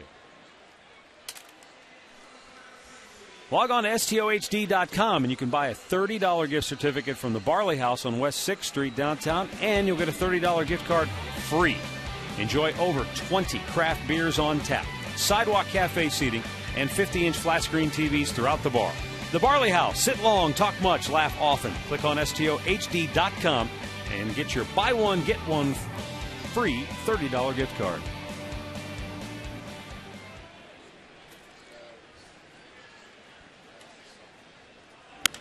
Orlando pops it up on the infield.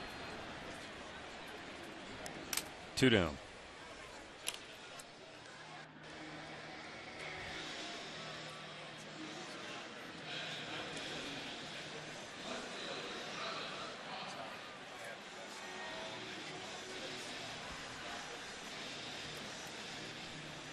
So Travis Hafner's big blast giving the Indians a little breathing room here in the sixth inning.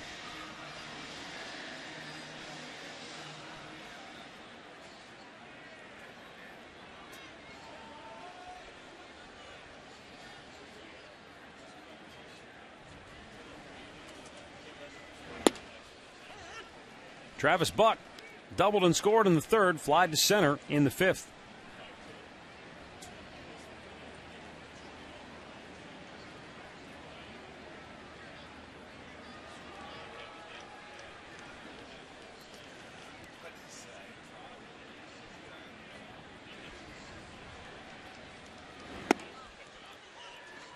No balls, 2 strikes.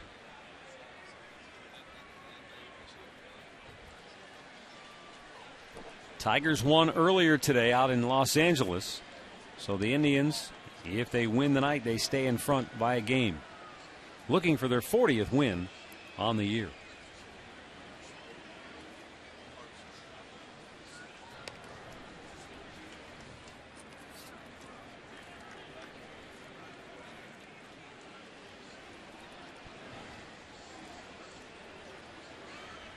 In case you're wondering, last year their 40th win came on July the 20th. So almost a full month ahead of where they were a year ago at this time. And that's sort of been the pace they've maintained all year long. Yeah, they have. 13 games better than where they were last year. That's, that is a big turnaround when you think about it. Now teams that started out slowly, where the Indians started out on a roll, have picked it back up, and the Indians had their slump, and hopefully they can battle their way through it and come out of it. 2-strike pitch. I mean, they were looking to make hay on this homestand. They had a really good chance after they swept Pittsburgh. They let Monday's game get away from them. But, this is, to me, I looked at it with the off day tomorrow before they head out for 9 is almost like a must-win for them here tonight. One of the most disappointing teams in baseball First 2 months of the year, the Minnesota Twins have won 8 in a row. And all of a sudden, they're not out of the discussion anymore. 6.5 Well, back. yeah, their goal is to get to 500 first, and then you go from there. So.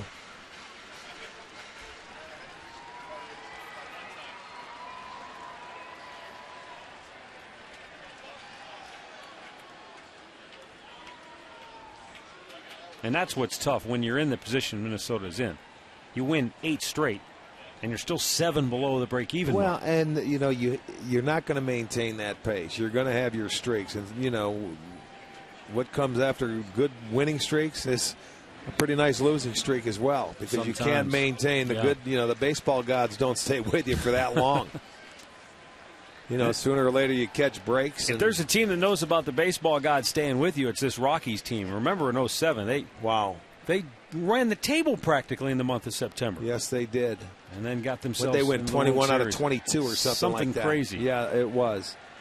And then last year in the month of September, Tulowitzki hit the 15 home runs, and they came back into the play.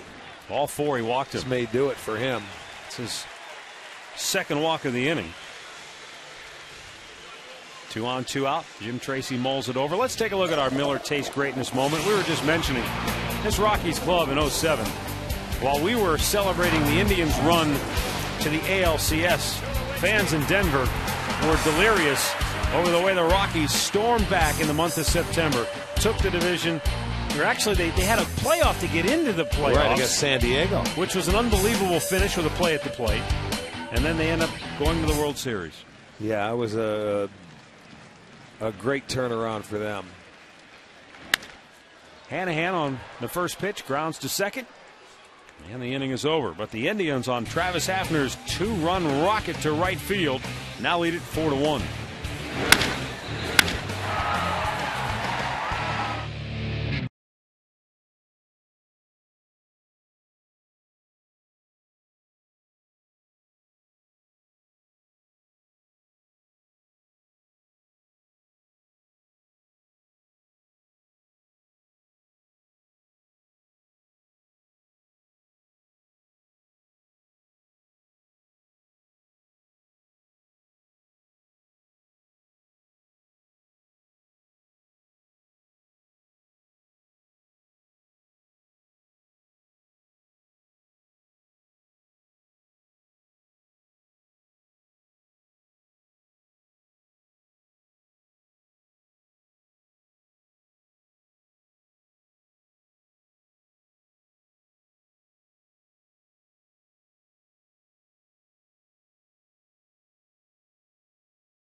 Seventh inning, and the Indians are on top 4-1 off a Travis Hafner 2-run home run. And the next time the Indians will be in town after tonight's game won't be until July 4th when the Yankees come to town. That game is already sold out. So if you want to be here for that series, you got to go online right now, get your tickets for July 5th or 6th, and prorated season tickets are still available. You can get some great plans with that. Go online to check those out or call 216-420-HITS for prorated season tickets. Matt, Rick, we'll send it back over to you guys. Thanks, Katie. Seventh inning here at Progressive Field, and Josh Tomlin has made 71 pitches so far tonight. 47 of those have been strikes. 11 of the Colorado hitters he has faced, he's retired on 3 pitches or less. And only one Rockies batter has reached second base, and that was Ty Wigington, who circled the bases on his home run. So he has been terrific again here tonight.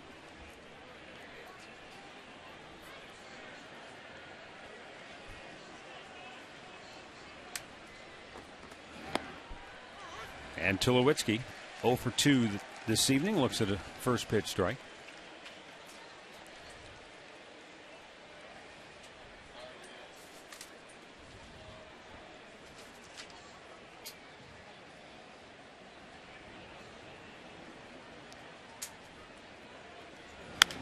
Out of play.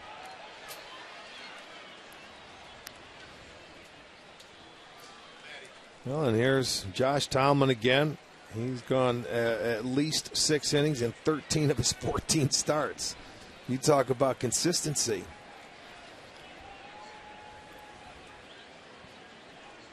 He's pitched very well in this ballpark. Popped them up foul. This will get into the seats. Jack Hannan gave it a look, but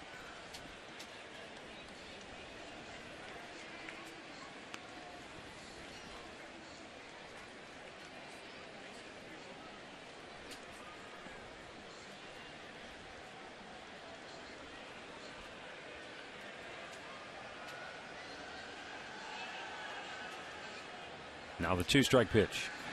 Right back up the middle, and it gets past Tomlin. It was scorched. Yes, it was. Boy, that was a hot one. Just the 3rd hit of the series for Troy Tulowitzki.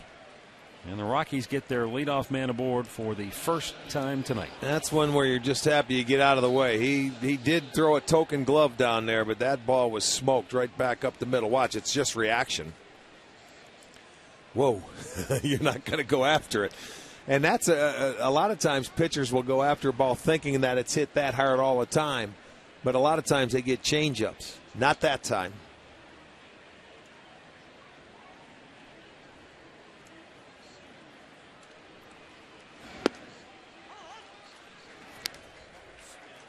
Seth Smith 0 for 2.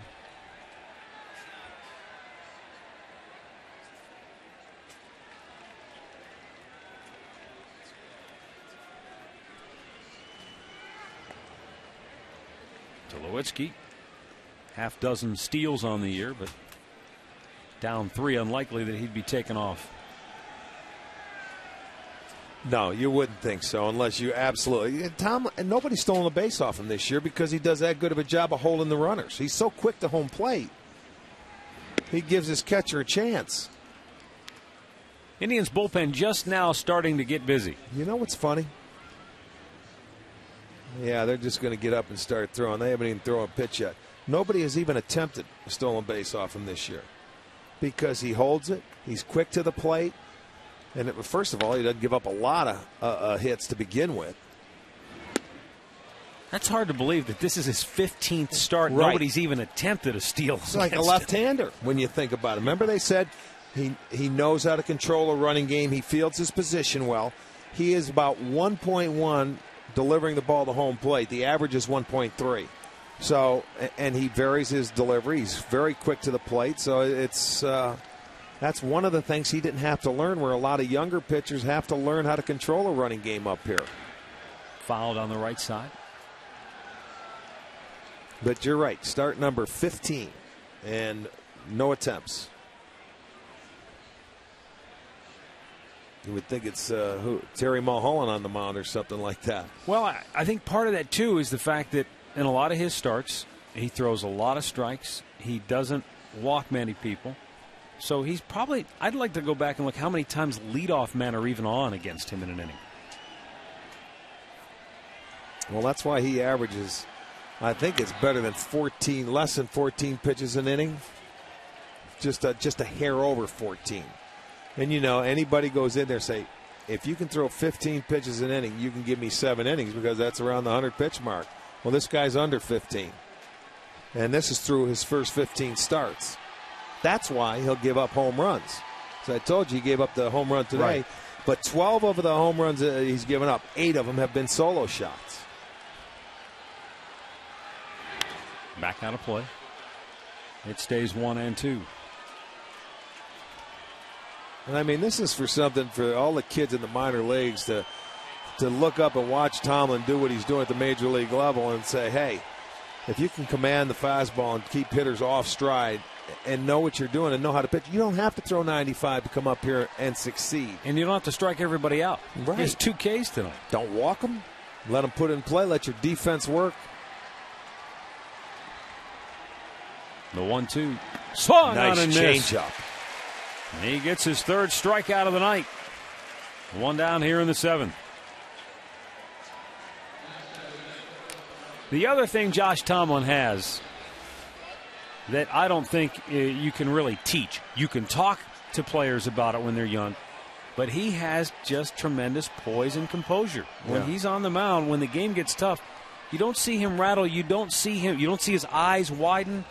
That heart rate doesn't go up. No, he slows things down. And like that pitch right there, when the game gets going in a tough situation, remember we talked about a lot of pitchers like to speed things up and go harder. He backs things off and goes softer, which is better for a pitcher because the hitters are geared up and more anxious to do something.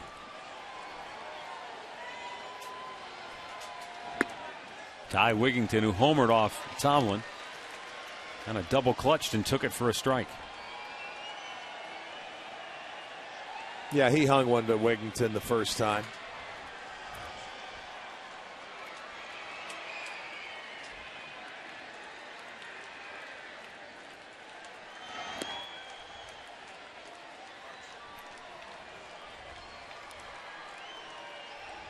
You know, you look at Josh Tomlin, and he's been on a roll. In his last game, we talked about 20 out of 25 first pitch strikes. His last 24 innings, he's walked one guy.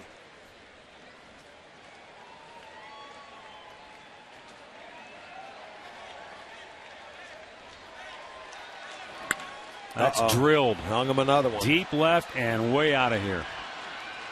A 2-run homer by Ty Wigington, his second blast of the game. And that cuts the Indians' lead to a run at 4-3. So Wigington gets him again.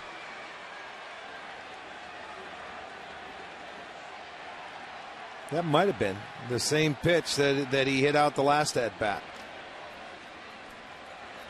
Let's check it out. It's going to be middle in. You see where Santana's sitting? That was the curveball. The other one was a cutter. But both breaking balls went the distance. So Wigington makes it a 1-run ball game. Manny Acta comes out. That may do it for Josh Tomlin tonight. The old hanging curve hastens his exit. Tomlin leaves with the Tribe on top, 4-3. And the Indians' call to the bullpen is brought to you by Verizon 4G LTE. Rule the air on the most advanced 4G network in the world. Vinny Pastano coming on when we come back.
Three Indians lead down to a run thanks to Ty Wigington's first 2-homer game since May 15th of 2010 here at Progressive Field while a member of the Baltimore Orioles. I'll be darned. Well, this guy, he has power, and he caught a couple of hangers tonight and did the damage. Vinny Pastano coming on, though, and it's a 1-run ball game. Josh Tomlin went 6 1/3, 5 hits, the 3 runs, of course, all driven in by Wigington. So we got ourselves a ball game.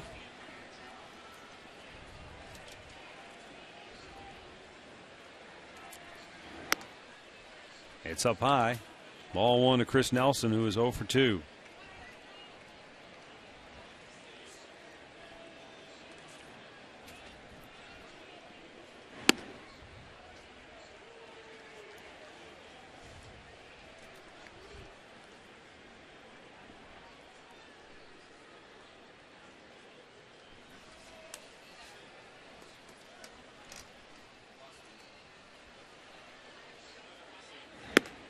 Right in there for a called strike.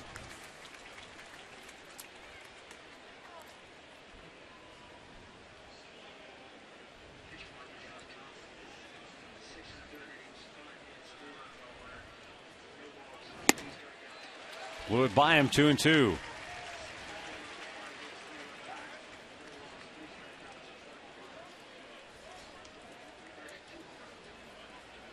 He may want to stay right up there with the high gas.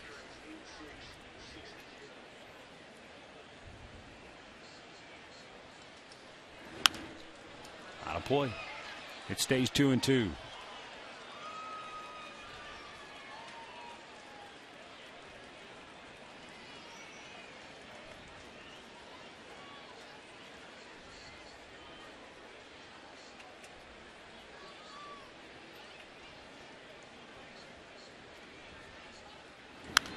And again, same result.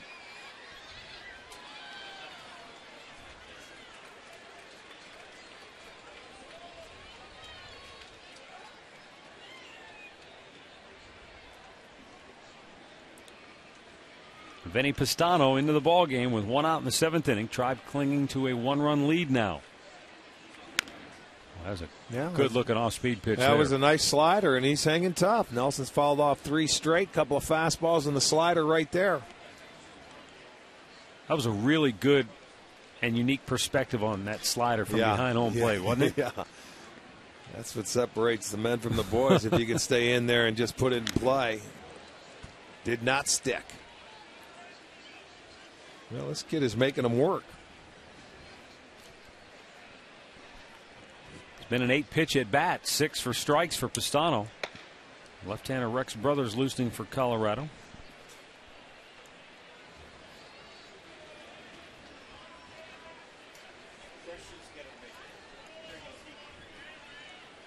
Once again, Pistano readies, deals, and again it's spoiled.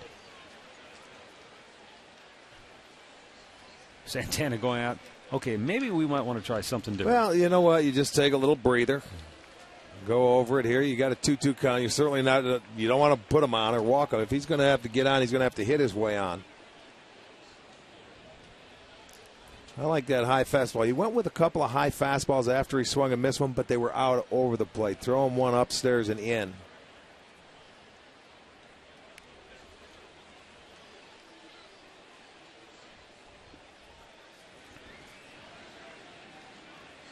Fastball away.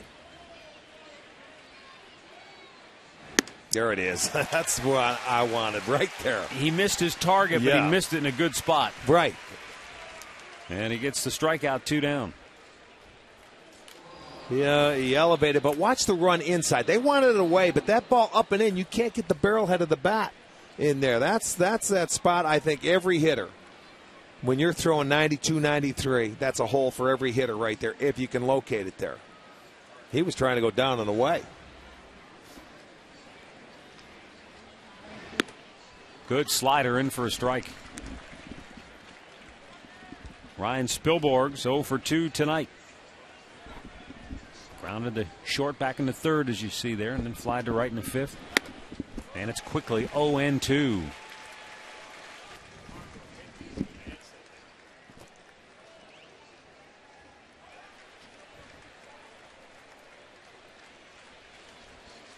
Pistano trying to make quick work of him. And Spilborgh stays alive.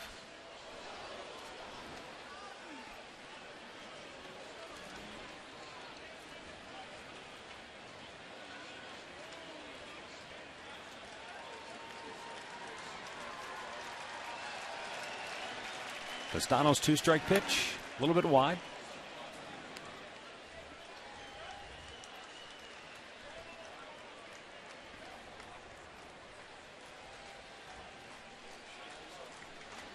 There's Josh Tomlin, tonight's starter, out of the game, can only do some cheerleading now.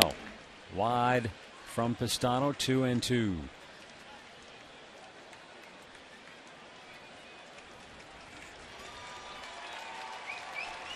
Maybe 6 pitches on the night, but 2 home runs given up to Ty Wigington, accounting for all 3 Rockies runs. The 2-2.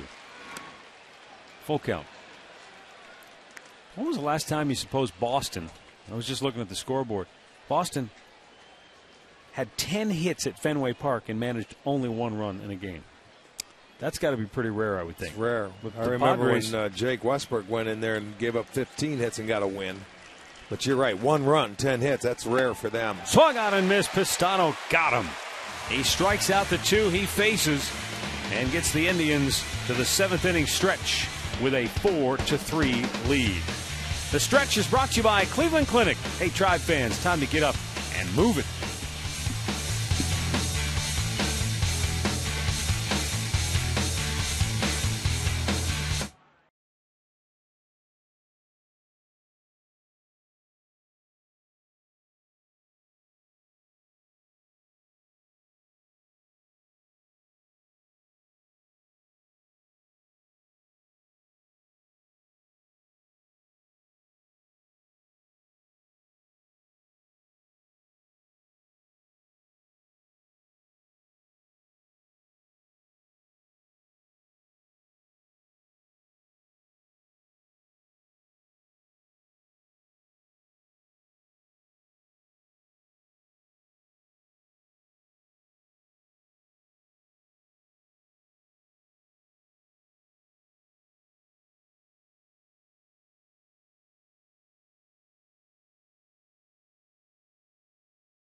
Tribe fans, stop by your local Paninis and get overstuffed at any one of their 18 locations in northeastern Ohio.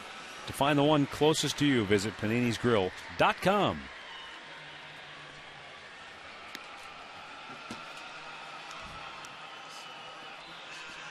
Rockies make a pitching change. Left-hander Rex Brothers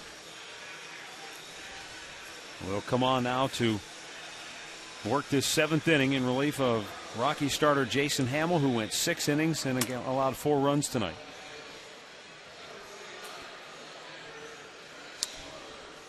All right, left-hander appearing for the 8th time. He's going to get the top of the lineup. Sizemore, Phelps, Cabrera. Lefty, 2 switch hitters. Well, they answered that 2-run spot that the Indians put on in the bottom half of the 6th, so see if the Indians can respond back.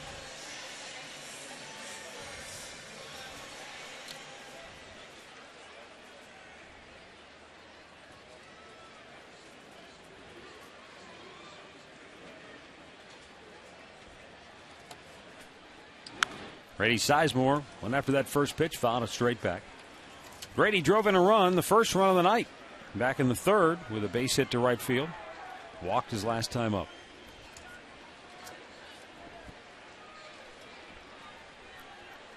Indians putting the wraps on a homestand that saw them sweep Pittsburgh and then drop the first 2 here to Colorado.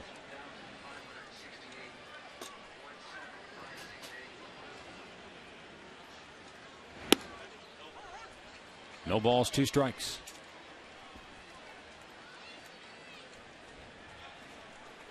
Off day tomorrow, Tribe will fly to the West Coast to open a 3-game series in San Francisco Friday night. Then to Arizona for 3 and to Cincinnati for 3 more before coming back home to Cleveland. 2-strike pitch. Grady chases, and that's out number 1.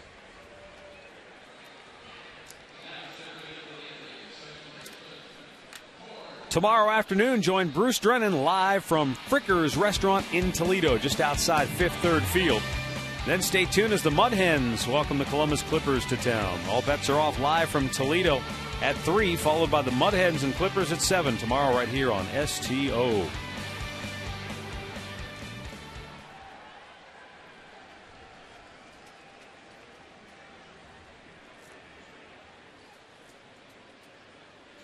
You've been to Frickers with us before on the old press tour when we would go to, I think, in Findlay. We would always take a team bus and stop by Frickers. Oh, I didn't know that's what they were talking about. Yeah, well, I think there's a few of them. But yeah. Good Wings Sports Bar. Fouled out of play. I remember one night we were in Frickers in the old press store when Jim Thome was still with the team, and the guy who was the owner of the local Frickers that we were at came out and was asking Jim for various autograph items. So Jimmy did a little trade with him. He said, "I like that sign you have up there on the wall." It was like a Super Bowl for the upcoming Super Bowl, and so he got that to take home with him for his own Super Bowl party. Gord Phelps goes down swinging, and back-to-back strikeouts for Rex Brothers here in the home half of the 7th. And with 2 down is Drupal Cabrera to the plate. He doubled and scored in the 6th.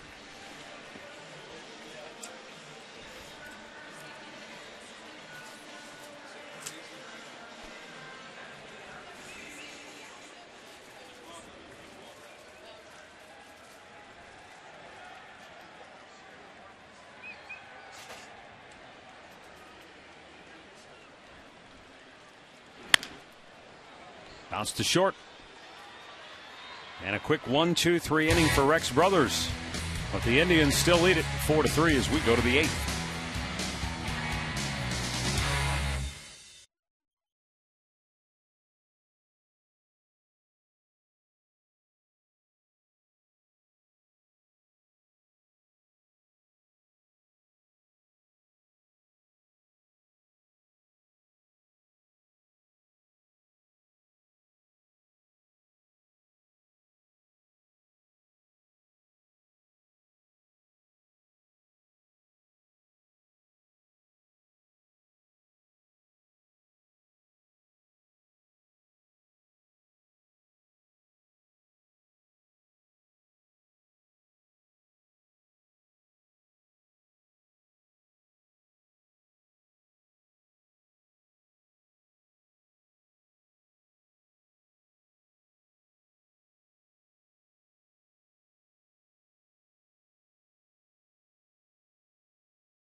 This copyrighted telecast is presented by the authority of the Cleveland Indians and may not be reproduced or retransmitted in any form. And the accounts and descriptions of this game may not be disseminated without the express written consent of the Cleveland Indians.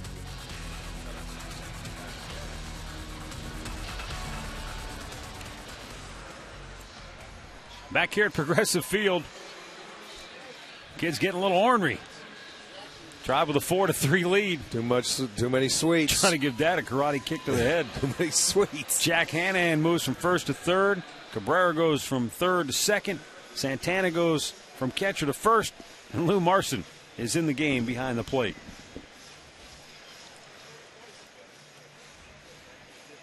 Trying to hold a 1-run lead as we go to the 8th inning. Matt Pagnazzi will lead off. Then it's Carlos Gonzalez and Jonathan Herrera. And what is I wonder if Pistano here for one hitter.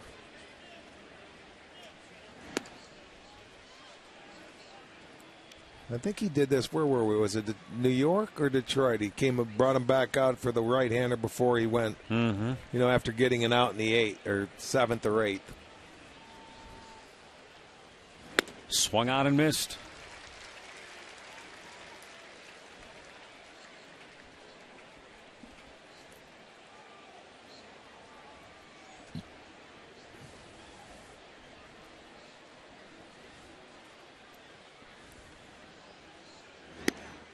A little bit low. 2 balls and a strike.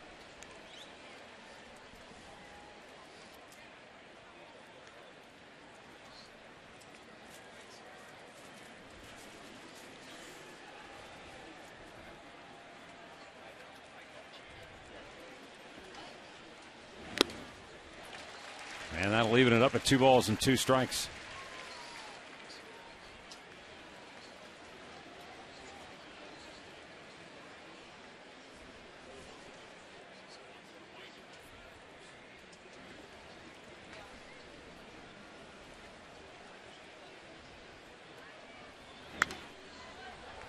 Back out of play. 2 balls and 2 strikes.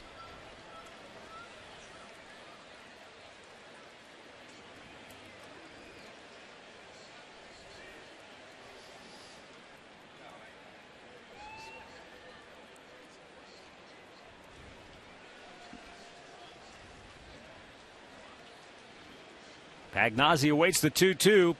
Pistano rings him up. 3 straight Ks for Vinny Pistano. I'm sure Manny Acta comes out of the dugout almost grudgingly because he's been so good. Probably doesn't want to take him out of the game. Well, it's just the matchups come into play now when you're in the 8th inning. But as you mentioned, Pistano, he goes out, does his job, strikes out the 3 he faces, and we'll turn it over to the rest of that bullpen. Nice job, Vinny. Another timeout. Tony Sipp enters when we return.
Indians lead it 4-3 with 1 out here in the 8th inning. Vinny Pistano retiring all 3 batters that he faced. And so now it's up to Tony Sipp to hold the fort. 33rd appearance of the year, and he has been terrific. Yes, he has, and he's got a tough hitter he's going to face. Gonzalez, who's 0 for 3 tonight.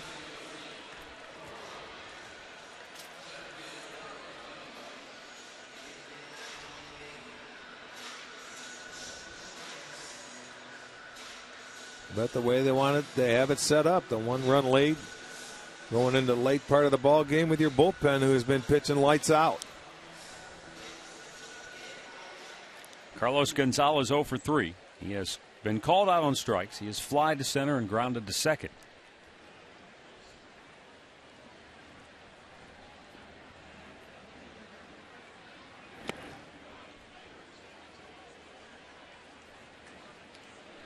Hits even at 5 apiece.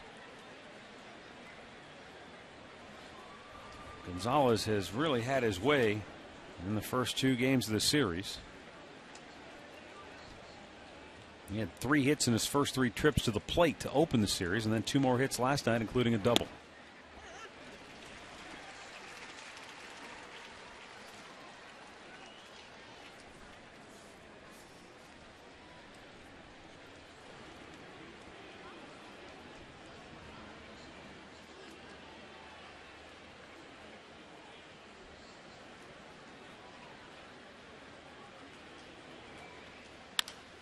And now he tries to bloop one the other way, but it slices foul.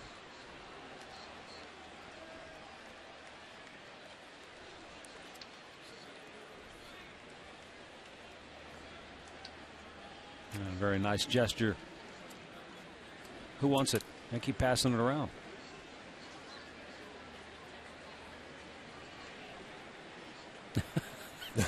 Hot potato. They're all nice, aren't they? People dive for that. I was going to say, we've seen people go to scrapes for it. Swing and a miss. He struck him out. Ball's in the dirt. Marson with a flip down to first. 2 away. 4 straight strikeouts for the Indians bullpen now. 2 down in the 8th. Expand the zone. 1-2 count. You don't give in. He gets to chasing after that slider. Good pitch. So you put him down, not to worry. Marson comes up, knows everything's at hand, throws him out. So the second strikeout in the inning.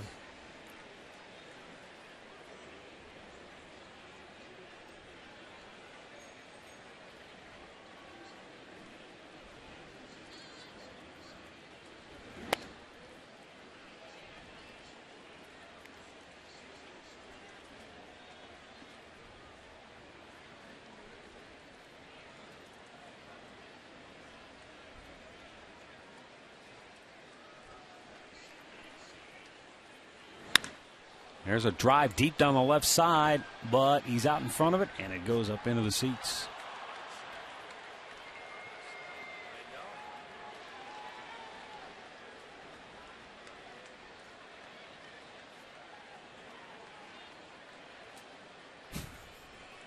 Was he getting yelled at? That's what I was trying to figure out. Is he yelling at the kid, or is he just giving him the ball? I'm not sure. The kid had a funny look on his face, like, you talking to me? Yeah, well, watch out. He's one of those Ninja Turtles. He may just slap you. That's the first Ninja Turtle reference we've had in our 5 years together. Oh, boy. Good work by Tony Sipp.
Bottom of the 8th inning, 4-3. Tribe in front.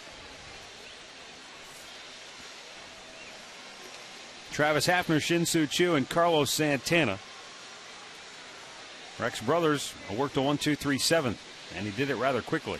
Yes, he did. A couple of strikeouts and an easy ground out.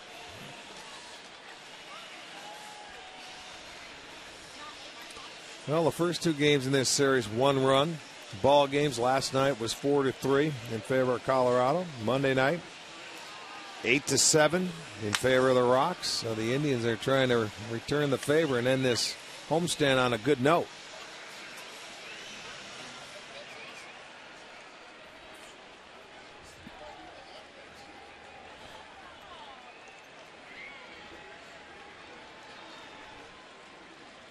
Hafner ripped a 2-run homer down the line his last time up. Shoots this one back.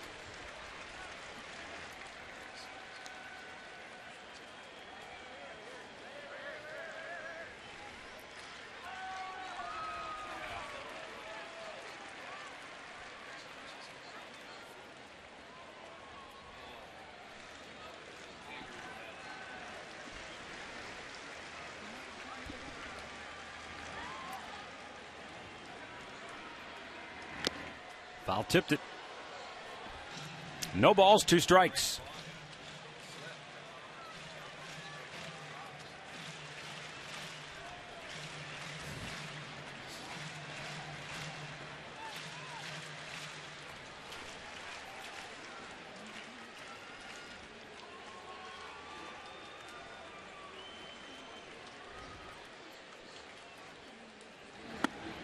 A little bit low. 1 ball and 2 strikes for Hafner.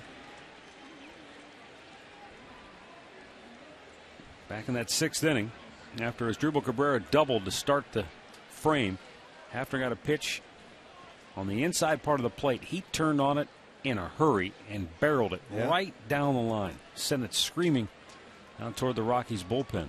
That was a 2-0 pitch at that. 2 balls, 2 strikes.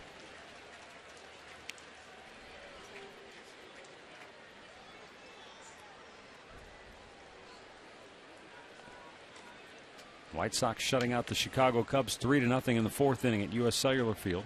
Reds beating up the Yankees at home 7-1 in the second of their doubleheader games. Yankees won the first game 4-2.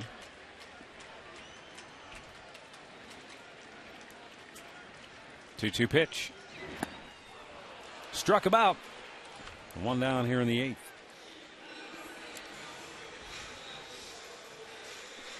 Tonight's box score is brought to you by your Northern Ohio Hyundai dealers, introducing the Hyundai Assurance Trade-in Value Guarantee.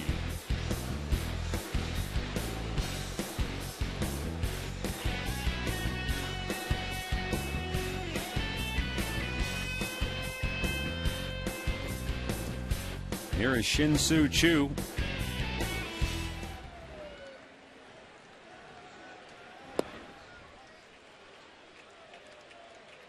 Walked his last time up. Josh Tomlin in line for the win if they can hang on. And that would be his 9th of the year. 2 balls, no strikes.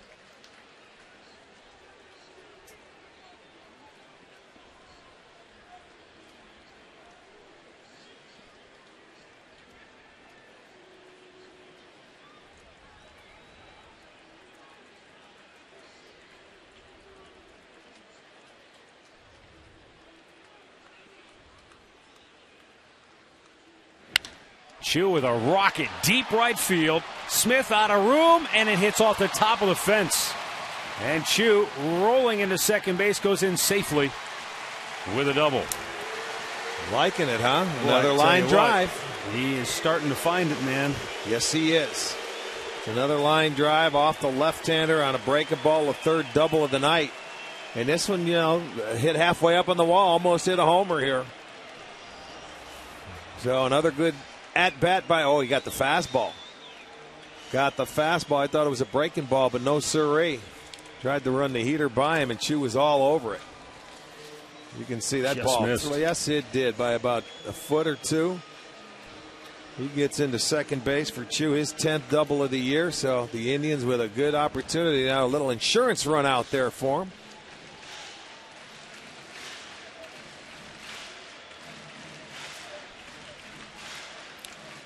Bob Apodaca, the pitching coach, is talking to his pitcher. They're going over. They know that's a big run.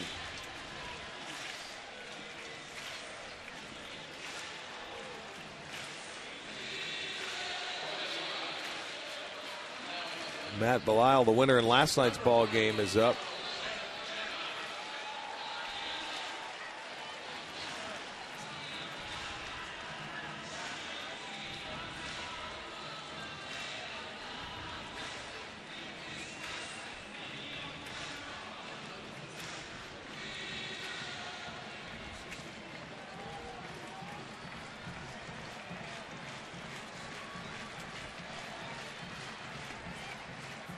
Carlos Santana trying to give the Indians a little breathing room here.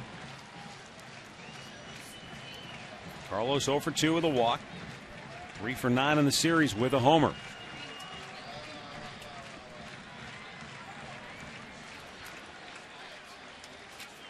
The pitch. And it's outside for ball 1.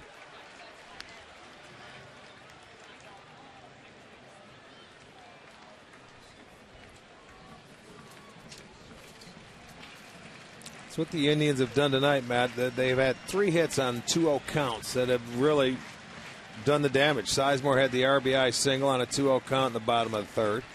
Hafner hit the home run on a 2-0 count. And Chu right there, the double on the fastball. So they got the count in their favor, and that's when you do your damage. And here we go, a 2-0 count for Carlos Santana. Now's when the discipline sets in. Well, and this is where he's had his troubles. He's an under 200 hitter with runners in scoring position this year, and I think a lot of that is because he has definitely tried to do too much. Exactly. Take what the pitcher gives you. Look for that good fastball away and shoot him to right center instead of trying to pull him for a homer. Down low, 3 balls, no strikes. Orlando Cabrera waiting on deck. Yeah, he's looking at the lineup. He's looking at it, ready to make a decision if he happens to walk Santana here.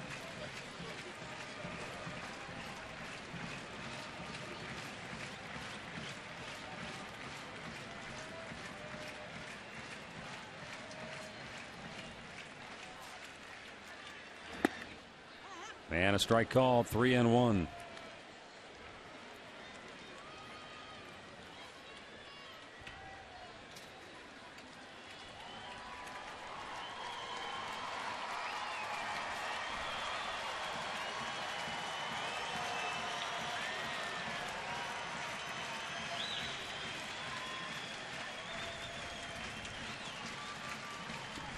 Three one delivery, and it almost got him, ball 4. So 2 on with 1 out. And Orlando Cabrera coming to the plate. He's wondering if there will be a pitching change, and here comes Jim Tracy. He knew it.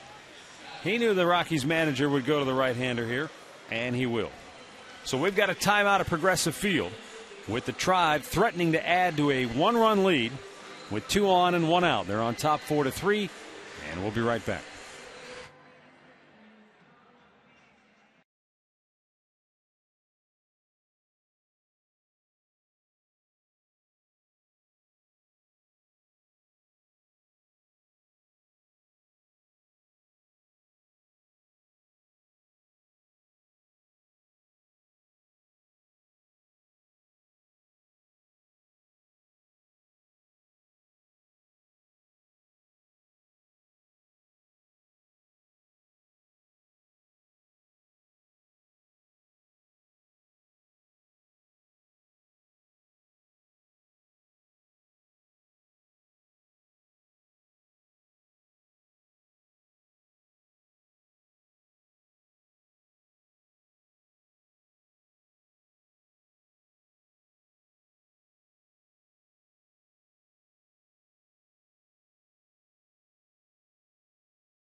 And Orlando Cabrera will be coming to the plate here for the Indians. And he'll be facing Matt Belisle, the right-hander, on for the 35th time this year. Having a solid season for the Rockies. 5-2, 2.41 ERA, and only 8 walks in 33 2/3 innings. Yeah, came in last night, was the winner in that game to go to 5-2. Threw a lot of fastballs. Trying to keep this a 1-run ball game for his team. They're down to 3 outs, and Cabrera trying to add on, get an insurance run that's standing out at second base, and carrying the mail is Shin-Soo Choo.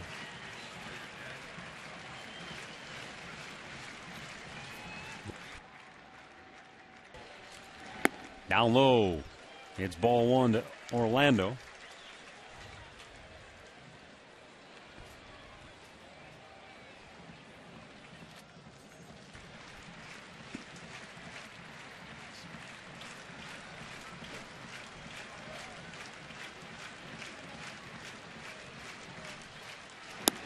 Now, there's no denying that he has really struggled offensively lately.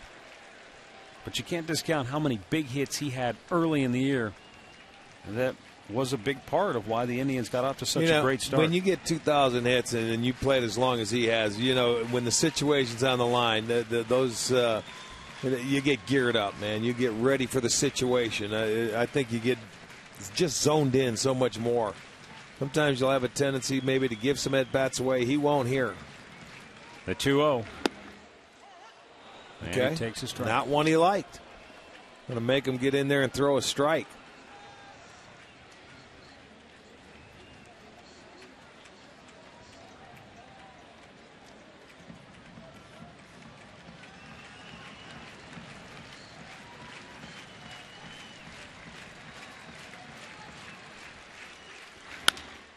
Slowly chopped to short. Tulowitzki gets one at second. The return throw to first. Not in time. So the inning stays alive. Indians at first and third.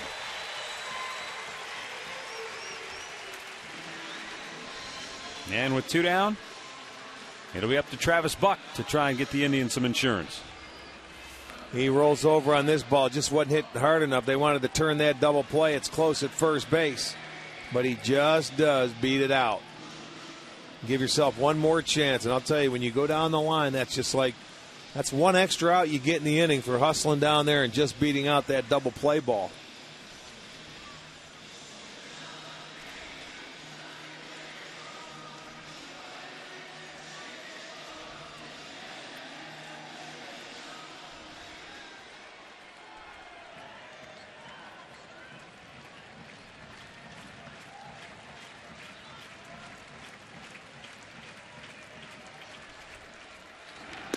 Breaking ball misses. Travis Buck doubled down the right field line in the 3rd inning, and that led to the Indians' first run of this game.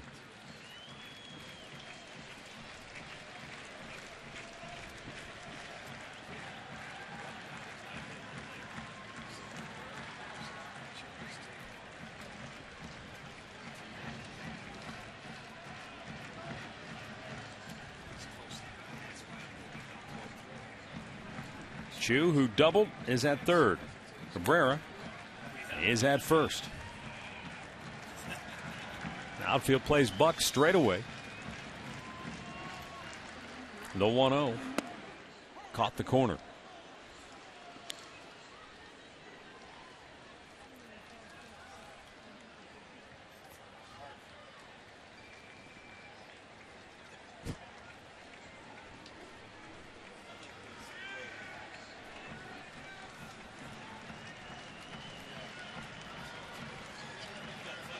One pitch, way outside.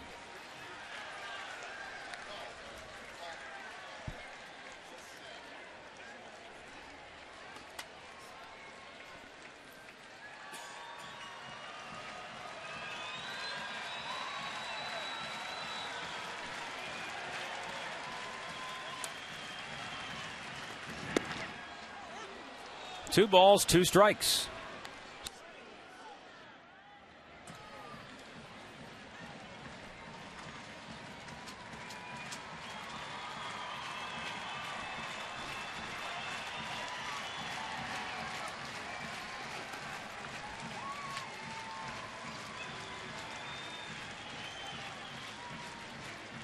And now Buck asks for time. Now we'll get a meeting at the mound.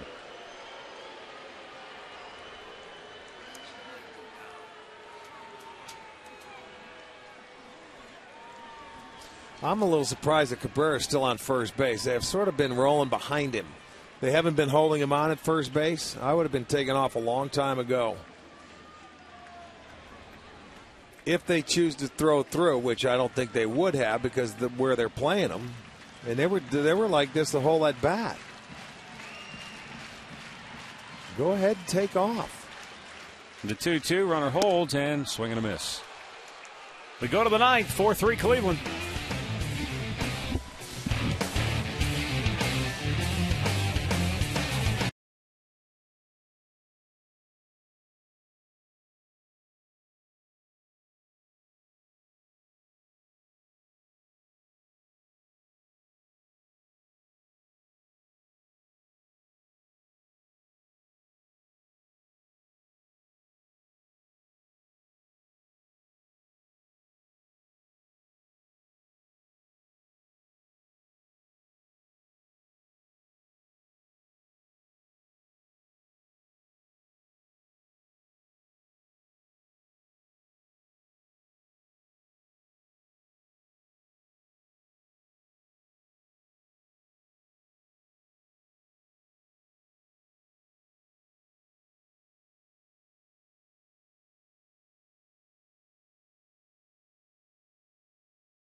Four-3 Indians, ninth inning.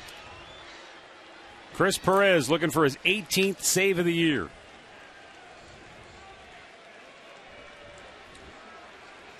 And in order to get it, he'll have to go through the heart of the order. Yes, Jason indeed. Giambi, Troy Tulowitzki, Seth Smith. Well, nothing better than get an opportunity to come right back after the night he gave up the home run and the tie game coming in the ninth inning. First one he'd given up in, over 60 innings? You got to go back to June of last year. Yeah.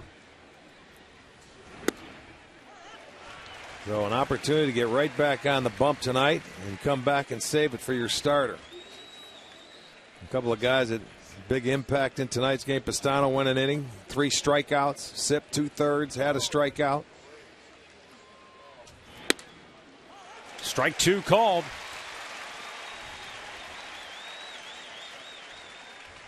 Giambi tonight has lined out to first, flied out to center.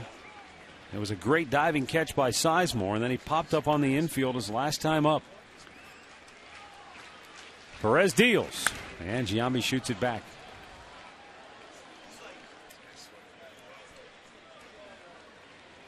'40-year-old Jason Giambi discovering the fountain of youth, perhaps, at least in this series against the Tribe. He has swung the bat very well.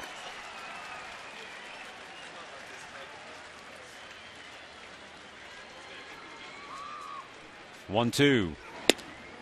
Very close. Did not get the call. It's all right. Good pitch. You go in there and keep him thinking inside the plate. He has killed the ball away from him in this series. So you go down and in. Pretty good pitch.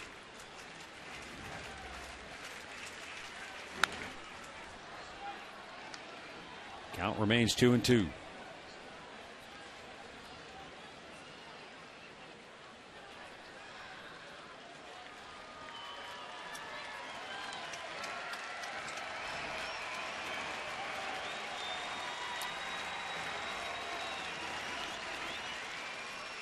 He fires. Got him. He struck him out. 1 down. Good fastball, Rick. That time it looked like he went away with the fastball, and Giambi could do nothing with it. But you see, it sets it up when you pitch him inside. He went in there with a couple of pitches. Now all of a sudden you get him looking in there, and then he's got to protect on the outside part, so you get him to swing away. That was all set up by the couple of pitches inside, and Giambi upset himself because he knew he swung at a ball. That's having to protect the 17 inches of the plate. And Troy Tulowitzki, 1 for 3, steps in now.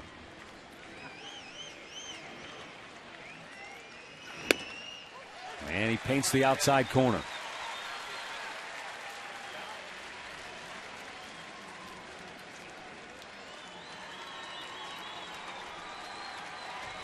We've got the Conrad's Tire Express and Total Car Care postgame show coming up afterwards. Conrad's, home of the lowest everyday tire price guarantee. Another strike. So far, the Indians' bullpen tonight has recorded 6 outs. 5 of them have been strikeouts. Vinny Pistano struck out 3. Tony Sipp 1. And now Perez with 1.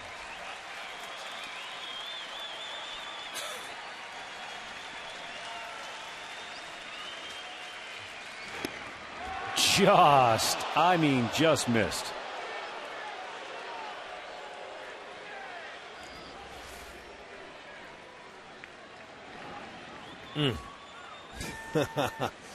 Great pitch. I guess Tulowitzki said, I can't hit that anyway, so I'm not swinging at it. That's a great pitch. Got him! Yeah, got to try and swing at that one, boy. He's a different guy tonight. He is bringing it with some attitude. And some location as well. Well, that's the most important thing. I mean, you look at this pitch. This one had the plate, so if he takes it, that's a strike. He brought it in about 2 or 3 inches from the pitch before that. Tulowitzki comes up empty. He went dead red on every pitch in that at-bat and got him to swing and miss. He's still got Seth Smith to get through to finish it off. And Seth Smith, while 0 for 3 tonight, has 5 hits in the series.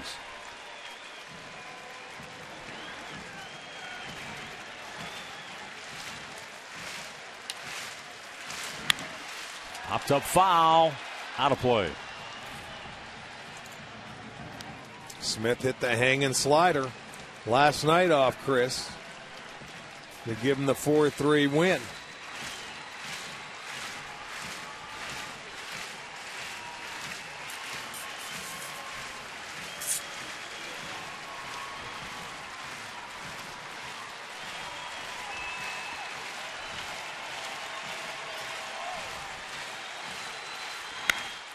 Ripped to deep right, put back is Chu, and he'll play it off the fence. It ricochets by him and into second base with a double, even with a no doubles defense.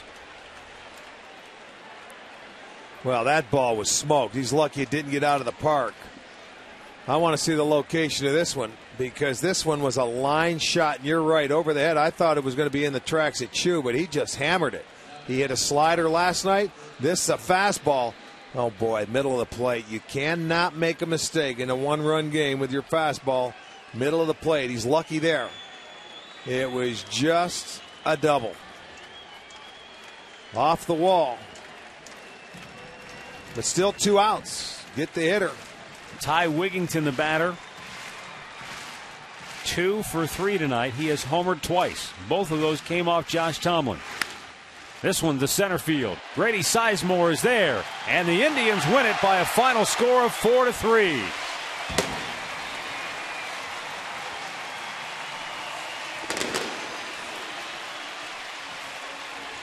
Josh Tomlin gets his 9th win of the year, and Chris Perez nails down his 18th save. The loser is Jason Hamill. He drops to 4-7. With the win, the Indians are now 40-33 on the year. They maintain a 1-game lead over Detroit, atop the American League Central Division standings. With the loss